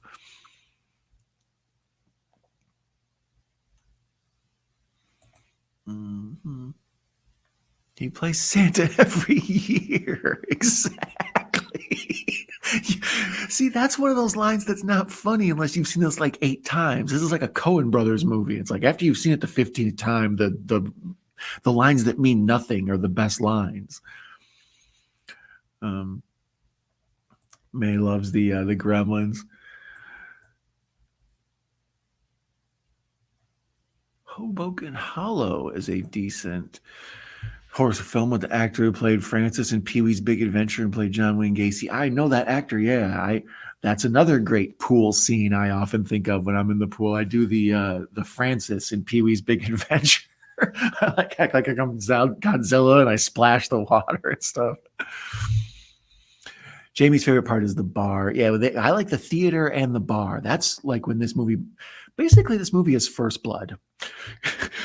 Gizmo is John Rambo, and he comes to town, and then all shit gets cut loose, and the gremlin has to come out, and he destroys the whole town, and the sheriff and the police and all the people get their comeuppance for messing with them. But when he destroys this whole town, and they're in the theater, and the place is on fire and everything, it's just the havoc they cause on such a massive scale, but it's just a little tiny town. So if they needed to be a sequel, you could have the Gremlins do everything. I think that was part of the reason they went to New York for the next one. It was like, how do we make this bigger? So here we are. They're in the bar now. I love the one for no reason. It makes no sense. The flasher. Phoebe Cates works so hard. She's serving the gremlins.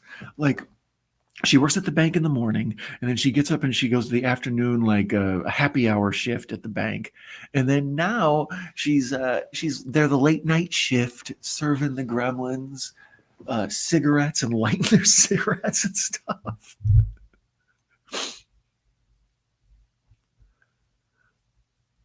Oh, let's see here. What do we got going? Leprechaun 2 Russ. Jim's Retro, it's 7:30 a.m. there. Yeah, Jim's awesome. If you guys aren't familiar with Jim's Retro Emporium, him and his escapades with Kylie Minogue alone are legendary. Jim gets it. It is First Blood. See what I mean? It's the same story. Wait till I explain to you how The Karate Kid and 8 Mile with Eminem are the exact same movie. Jamie, yes, that town. See, I thought so. I had mentioned that earlier in the stream. I was like, I'm pretty sure this is just that Warner Brothers generic lot. It turns up in a lot of movies, but this one really lets you get a look at it.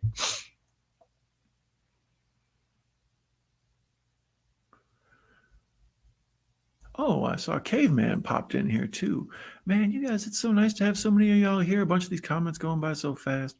Mikey's Morgill loves Phoebe Cates. Mayan is tired. You go to sleep, you sweet thing. Mayan, I love having you here. She is a pleasure. Constantly. Oh, here's the part where the gremlin is Ray Charles. God, these gremlins in this bar. Yeah, you get some sleep, May. Well, like I said, me and Larry are talking about trying to do Gremlins 2 tomorrow night a little bit earlier. So maybe you can pop in before bedtime on that one as well.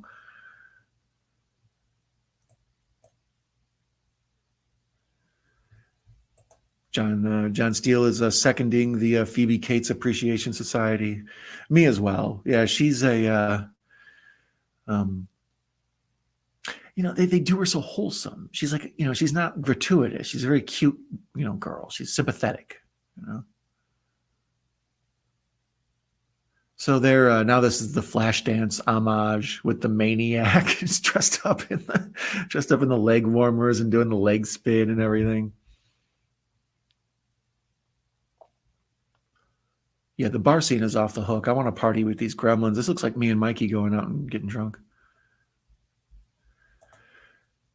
It's going to be a pleasure to meet you, Texas. I'm glad to have you, buddy. I'm going to have to look you up when this is done, when I'm going to have to follow you and be familiar with your work. Like I said, I checked you out earlier. You seem like a fun, cool dude. Jamie is going to dip out as well. It's 2:30 in the morning here. So, oh no, you didn't say you're dipping out. She's just here. Jamie, cool. Yeah, it's I'm an up and all-nighter. Oh, Mayan's here. She's just tired. Are you talking about for Gremlins 2 tomorrow? Caveman movie. Yeah, later, Texas. Night, Texas. That's everybody wishing you. Night, Mikey. See, there's a good community here. I like my people. Everybody's nice and friendly. So here's where Phoebe Cates figures out that the flash on the Polaroid camera is the good weapon. I'm surprised nobody has ever tried to recreate those Polaroid shots and sell them like on Etsy or at conventions or something. Like the point of view of the camera while she's using it. Here's the part. Yeah, these gremlins in the bar up to the craziest shenanigans. This one's wearing a winter cap and pointing a pistol at people. And now here's Billy and his VW bug, because he's a very non-threatening hero. You know what I mean? He can't drive a muscle car like Snake Plissken or something. He has to pull up in like a kind of a hippie, chill guy, nice dude car. Appreciate you back, Texas, man. Jamie, all right. Mm-hmm. Nightman. Or is Russell just following my lead and these people are never going to tell when they come and go? Hotter than a pistol. By golly. Good night, Jamie. Thank you for coming by. Queen Jamie, I don't mean to disrespect your throne. I appreciate having you. Same with Texas. Same with all you folks. The fact that you're still here at 1:30 in the morning Central Time, 2:30 Eastern, 12:30, what is it, 11:30 California time? Don't make me figure out what it is in Hawaii. Yeah, my British friends are getting up. I see. I saw Jim's Retro is up, and yeah. I should say my UK friends. I don't mean to be so careless with my words.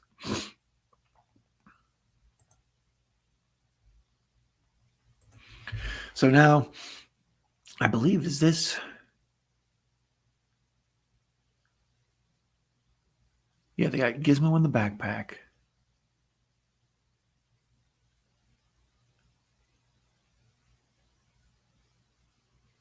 Sorry, I'm caught up by a Phoebe Cates soliloquy.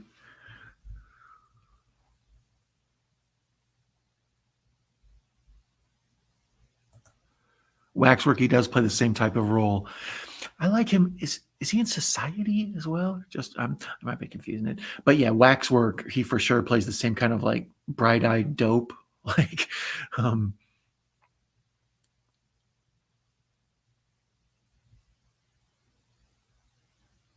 Yeah, here's the whole Santa thing, right? And Gizmo's listening all intently with the cute face. It's like, as if you're not in love with her already. We haven't built her up this entire movie to be like this admirable woman who's like very easy to like. She's like super loyal and friendly and cute. Now she's going to explain how her life has been this big tragedy. So like now we really love her. It's smart writing. And like from a dark comedy standpoint, oh my God. Well, my dad was trying to be Santa Claus on Christmas and he got caught in the chimney and died. And I mean, there was this rotten smell. Oh my God. Waxwork is weird. I agree, but I like Waxwork. Waxwork is like isn't it an anthology basically? It's like a hidden anthology because each little Waxwork setting is like its own separate horror movie, even though they use the same characters. I think it's a really kind of smart way of doing an anthology. Jamie says before she goes, Waxwork's rules and needs more love. Oh, Jamie. Yeah. Well, I like Waxwork because it's like. Isn't that the one that's like Heathers, or is that Society? I get them confused. I watched them both on a double feature one time, and then I get bits and pieces of them intertwined. But I remember, Megan says this movie is very entertaining. I enjoy it. Yeah, it's once again another Christmas beat. We see the whole town burnt up, but we see all the Christmas trees still being Christmas.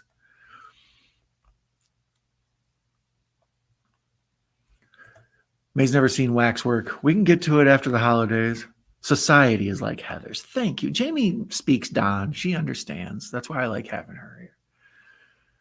Waxwork is cool. Second on, not so much. Yeah, as I recall, Waxwork was, like I say, a hidden anthology. Like each little Waxwork setting that comes to life is like its own little mini story, and then it makes up like a bigger story, kind of like. So now we're doing the big wide shot of this crane shot where we see cars on fire and Dory's Tavern and all this, and just the total wreckage these gremlins have caused in this town. See, that's weird. In a sequel, you're supposed to go bigger and better. You know what I mean? Like in the first movie, it tells the story, and then we make it a bigger deal for the second one. In the second one, they go to New York, which is bigger, but they stay in a building the whole time. Like, that's kind of a joke, right? Like a storytelling joke. So now they see that they're in the theater. Oh boy. The Gremlins in the theater is just fantastic. They're watching, what is it, Snow White. They're loving it. Oh, that's right. I'll have to, hold on.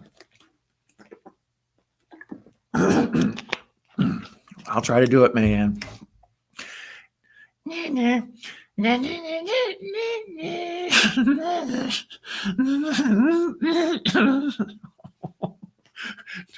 Tomorrow when I talk to people and I sound like Dizzy Gillespie or old Satchmo, I'll be like, hey, what's up?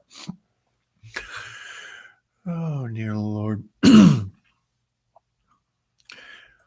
Best to go blind. Oh, wait, God damn it. Best to go in blind for Society, man. I agree. Mikey's Morgue agrees. Society and Heathers are awesome movies.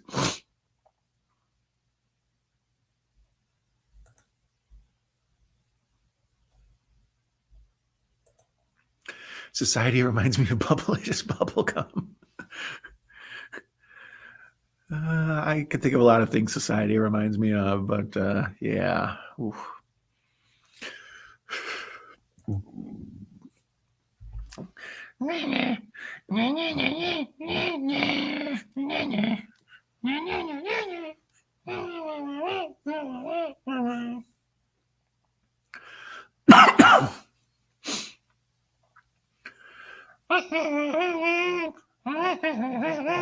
I'm gonna be so hurting.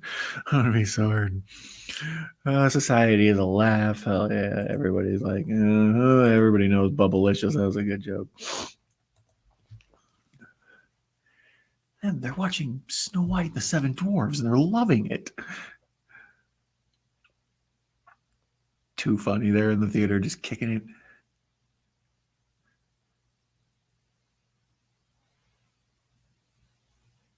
Why are they showing Snow White and the Seven Dwarves at this time in this old-timey theater? Don't they get new movies there?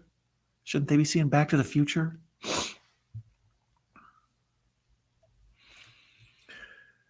His reaction to where that man's face ends up will make you think some things. It's weird seeing Mikey call a movie weird, because when I met him, we went to some videos. I couldn't stop seeing that. And it was like seeing TC for the first time again. Yeah. All right. On that note, Jamie's out. Good night, Queen Jamie. Thank you for stopping by. You made the chat. Lots of new faces, lots of fun faces. It was good to have you all here. I'm glad this one's got to be getting just about to the end. There is 20 minutes left. You figure probably 5 of credits. So we're probably in this last 15, I would think. Good night, Jamie. Sweet dreams. Society's a laugh riot.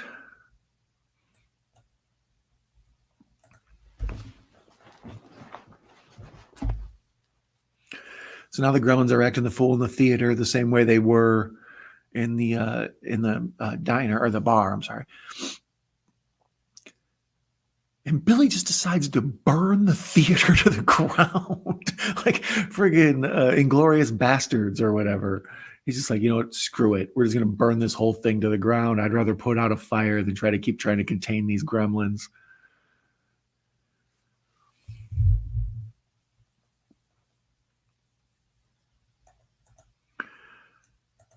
You kids. Mikey, you like some crazy stuff, my dear. I agree. So now here we're getting the classic horror. I mean, this is like straight out of Aliens, where they're running down the hallway and the monsters are just like chasing them.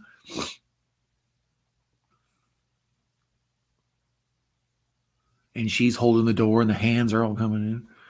Yeah, this feels straight out of Aliens. Well, like Alien.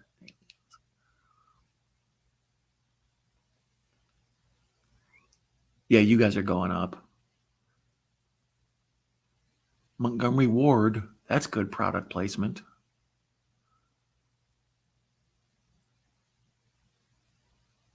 Yeah, totally Inglorious Bastards. Peace out. So now we see the Gremlins just burning to death. and they're like making jokes while they're dying and stuff. Like, forget that stupid band in the Titanic that plays as they're going down. The Gremlins are being funny till the end, bro. They're living that comedic lifestyle like Wile E. Coyote. Oh, Stripe was away getting candy. That motherfucker.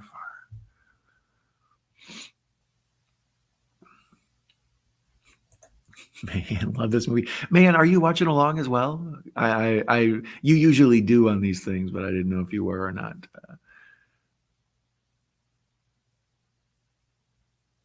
So right there, I love he breaks into the candy store with one of those little kid bubble popper dealies I used to have when I was a baby. Like that helps you learn how to walk. It's like it looks like a baby lawnmower, but the little marbles pop when you push it along the floor. Like that's what he breaks into the place with. Like they pick the craziest stuff as like for I don't know. It's not symbolism. It's just for tone. It's supposed to be childlike. I think you know. Oddly enough, I haven't seen Society, but I heard a lot. Did see two of the Human Centipede. See, yeah, John Steele understands exactly what's going on with this type of movie, or with Society, I should say. Yeah, it's a bit of a body horror. I think Katie from Poppin' the Popcorn was she she was the one who was not big on Society, as I recall. Maybe she liked it. I don't think she did.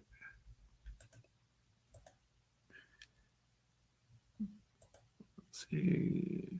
I can't stand the Titanic. Unpopular opinion, maybe. I didn't particularly like Titanic either. I mean, it's a beautifully shot film, but I find most of the characters to be relatively unlikable.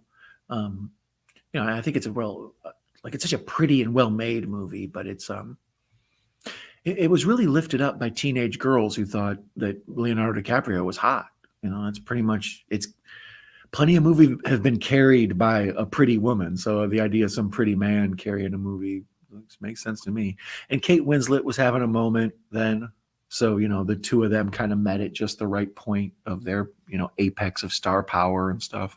And James Cameron was like such a um, popular director, especially after T2 and all his other big hits. I think it just fell into a perfect place. Same with Avatar. I don't think Avatar is all that great. Any of those movies, I find them very derivative, but people love them. You know, there are folks who think Avatar is like the most amazing thing in the world, like changed their life. Man is watching it with me, and Human Centipede is disgusting.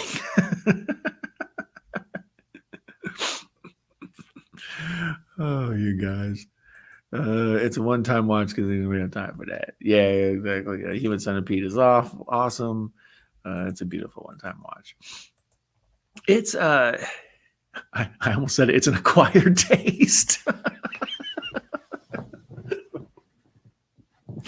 No, it's one of those movies where if you like gross thought, like, oh man, that's awful. That's a new one that I never thought of as being terrible. You know what I mean? Like, if you got an active imagination like me, where everything could be a nightmare if you want it to be, to have somebody be like, "You ever think of this one?" It's like, nope, didn't think of that one.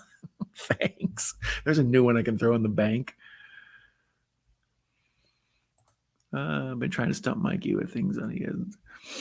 Mikey is impossible to stump. Mikey's a deep cut guy. That's actually how we became friends because I've seen a lot of stuff. I try to see all the popular stuff because that's what people talk about. That's what gets attention.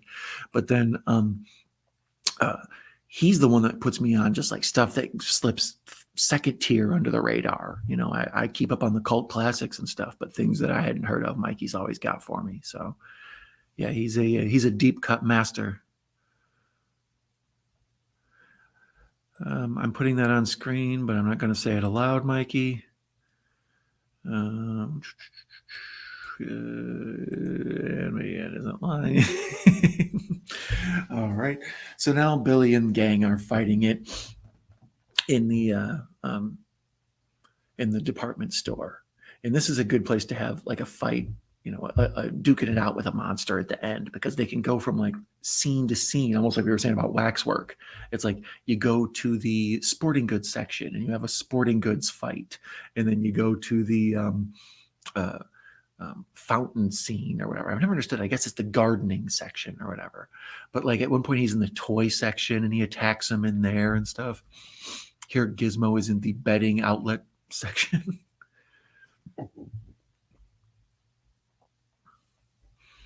Russell says the old Brit film. Yeah, I have A Time to Remember on DVD.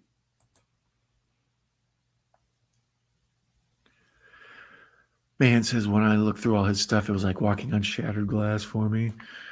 Oh boy. I love the dude, but dang.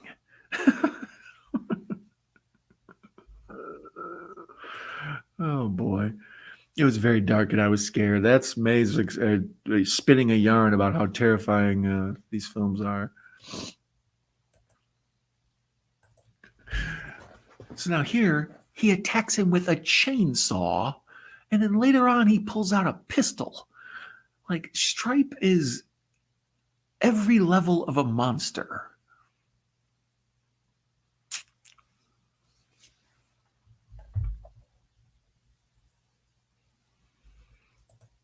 Oh, everybody loving each other again. What time is it? It's almost 10 to 2. So here's the callback. Earlier in the movie, he was watching a racing movie. He was kind of fantasizing about a racer. And now Gizmo is in the Barbie dream car, and you can see him doing the same thing as the guy in the movie. That's a very realistic scene. In a normal movie, the villain would take a chainsaw and cut right through a baseball bat in like one chop. Here, he puts the chainsaw against the thing and like is fighting with him, and it takes a while to get through the bat. You know what I mean? Like it's supposed to in real life. But if this was a Texas Chainsaw movie, it'd be like one chop or whatever.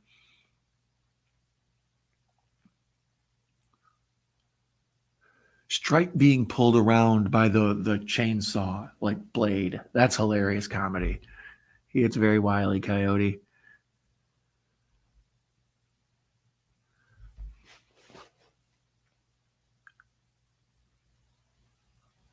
I put this in one of my community chat polls a while ago, but you tell me, scarier, Gremlins, Ghoulies, or Critters? I think Gremlins are scarier, but Critters are they're a mess.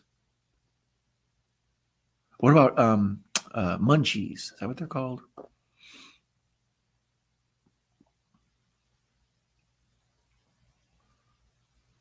So now Gizmo's out of control in the Barbie dream car, knocking everything over. Somehow the dog has been with them the whole movie. This is a loyal ass animal. Yep, and now we're in the home and garden section. This department store is massive.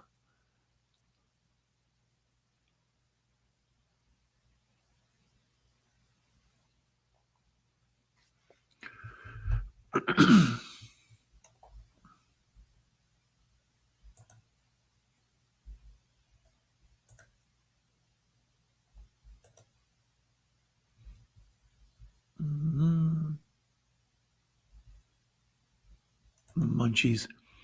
There's what I was looking for. It bumps around. Critters are more ravenous. Yeah, I agree. Munchies. John Steele feels me. Like Ghoulies are demons, right?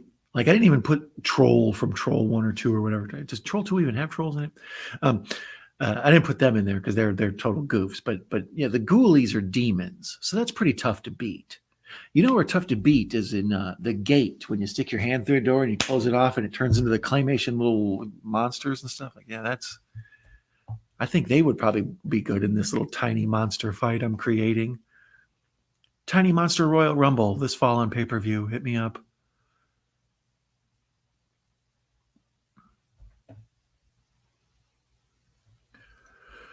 Mayan says, whichever has a creature pop at the toilet because I'm scared of my toilet to this day. Oh yeah, that's Ghoulies. Yeah, that's what I'm saying. And those are demonic ones. So they technically got the power of Satan with them, I guess. That makes them extra bad. Yeah, there you go, Ghoulies. Munchies is awesome. The girl playing putt-putt. Yeah. Gremlins are funny and Critters are hungry. That's deep. Dude, Russell's bringing the poetry tonight. That's a couple times you've rocked my feeble mind with your wordplay, my friend. Good movie, Russell.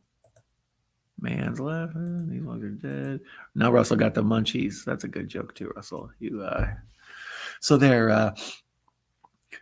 They open the window and Stripe is about to hop in the fountain, but they open the blinds at the last second in the home and garden section, and he gets turned into bubble and goo as he falls into the water.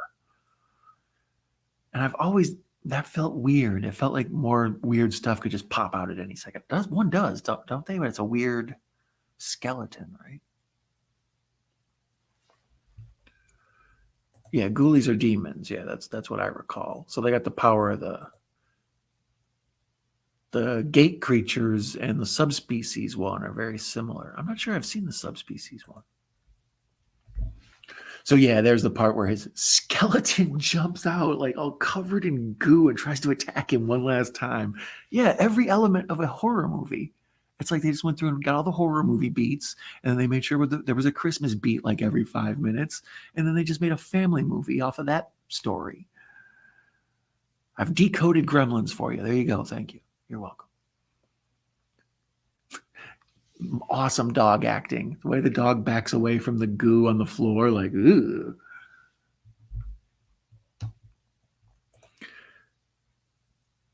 Man's glad she's watching this one tonight. Thank you, man. I'm glad you're here too. Me and you talking about it last night on last night's stream is what inspired me to check it out. I was trying to think of what to watch, and I usually watch this every year around Christmas anyways, because it's, it's a weird Christmas movie, but if you like horror movies, it's a great Christmas movie to watch, right?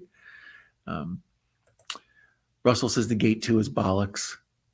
I didn't like it. It was a weird turn to follow the friend, the nerdy friend, although he's good in that first one. Man, it's the first time you're watching Gremlins. No, she's seen it before. But, no, she's seen it, but it was too young to remember the whole thing. Yeah, it's oh, and then here the old man comes back when he takes back the this dude is the guy from Kung Fu. That's how I always think of him when I'm a kid. When he comes back to take back the Mogwai and gives him his little money and throws it on the couch, like, bitch, I don't need your cash. And then he picks up the Mogwai and you hear him say, like, bye, Billy. Man, that's so sad and touching.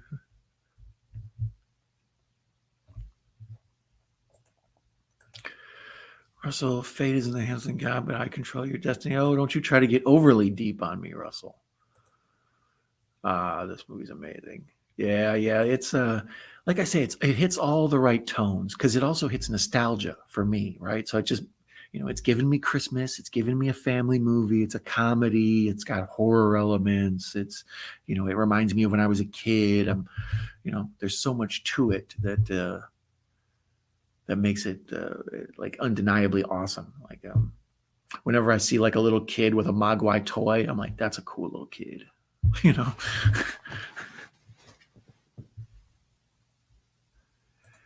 Echo loves the Gremlins. Yeah.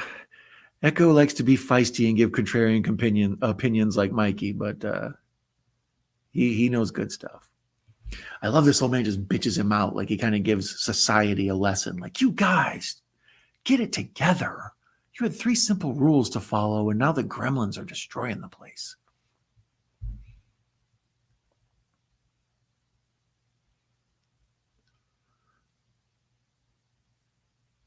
He wants to say something to you. So then Billy, with his stupid, doesn't have a clue what's going on face, like he's had the whole movie. He's such a dipshit. I love Billy. I'm more Billy than I am any other action hero. Bye, Billy.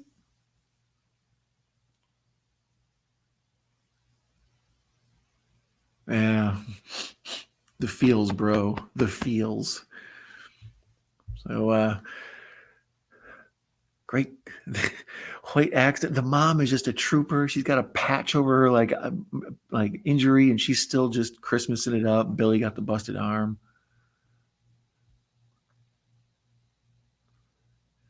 And the dad gives him the Peltzer smokeless ashtray.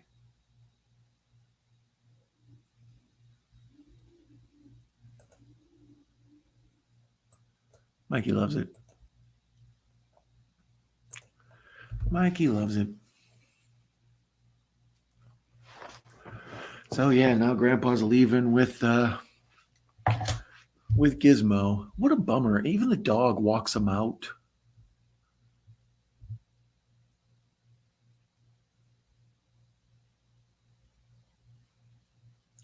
big Christmas shot at the end. We see all these lights and Santa and stuff, reinforcing that, you know, Christmas is an important theme in this movie. And then these two got Christmas card sweaters on, so you can tell they're a couple. And then he goes walking away through like a Christmas village, a Norman Rockwell painting. Like that's clearly a matte painting. It looks crazy. It looks like something out of a Tim Burton movie.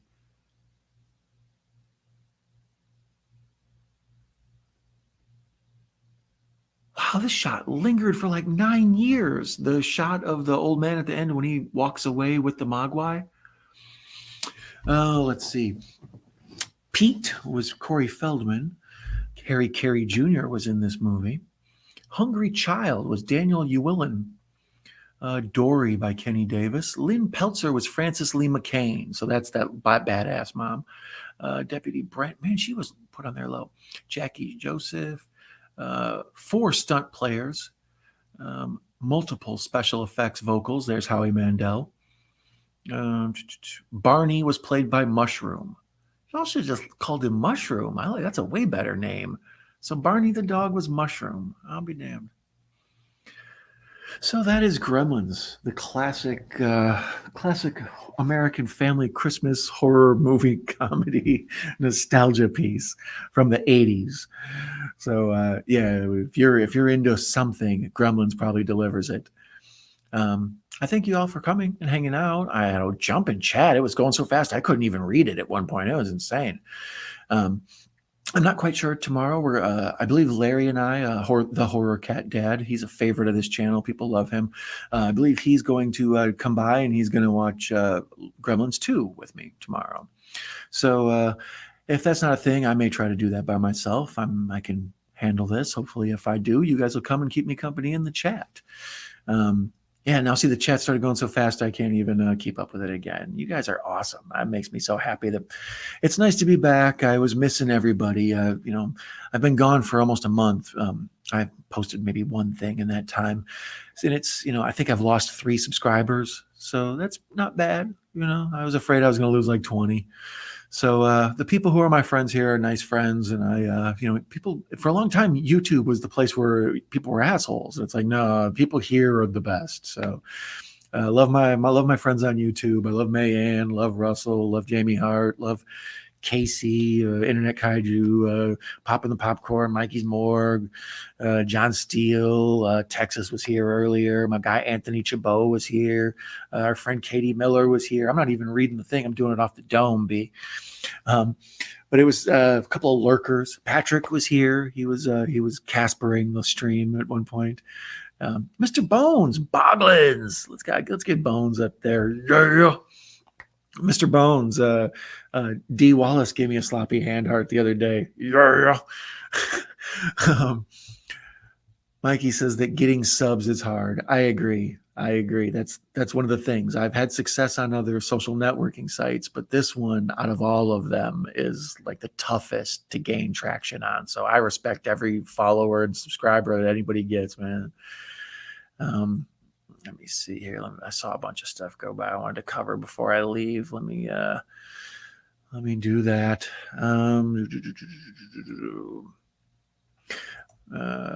Mayanne says she'll be here tomorrow. It was not a fault. Don was gone. Man, it was responsible for murdering me. Let's see here. Mikey was great. I love Mickey Rourke. Man loves me. I love you back. Like I said, my man Mr. Bones was here, and he stopped in to say Boglins because, well, if you know, you know.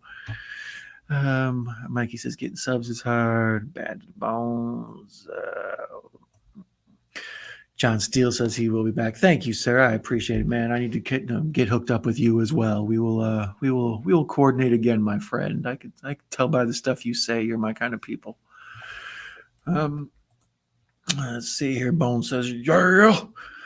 Bones is cool. If you're not following Bones, if you like horror movies and or BMX, which means me and you are immediately friends, you need to check out Mr. Bones. Mr. Bones is an interesting, cool guy. He will watch Texas Chainsaw Massacre and Rad with you. You don't have many friends that fall in that Venn diagram.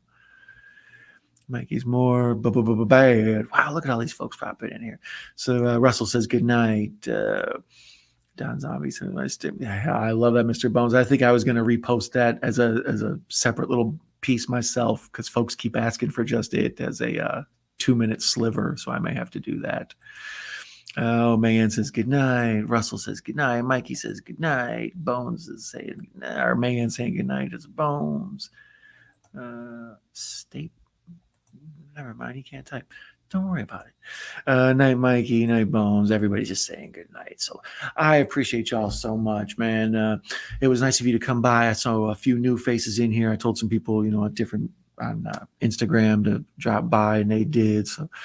So many people to be grateful for. I'm a lucky human being, man. So Merry Christmas, season greetings, Happy Hanukkah, Merry Festivus, Happy Toyotathon to you and yours. Be sure to check us out tomorrow for Gremlins 2.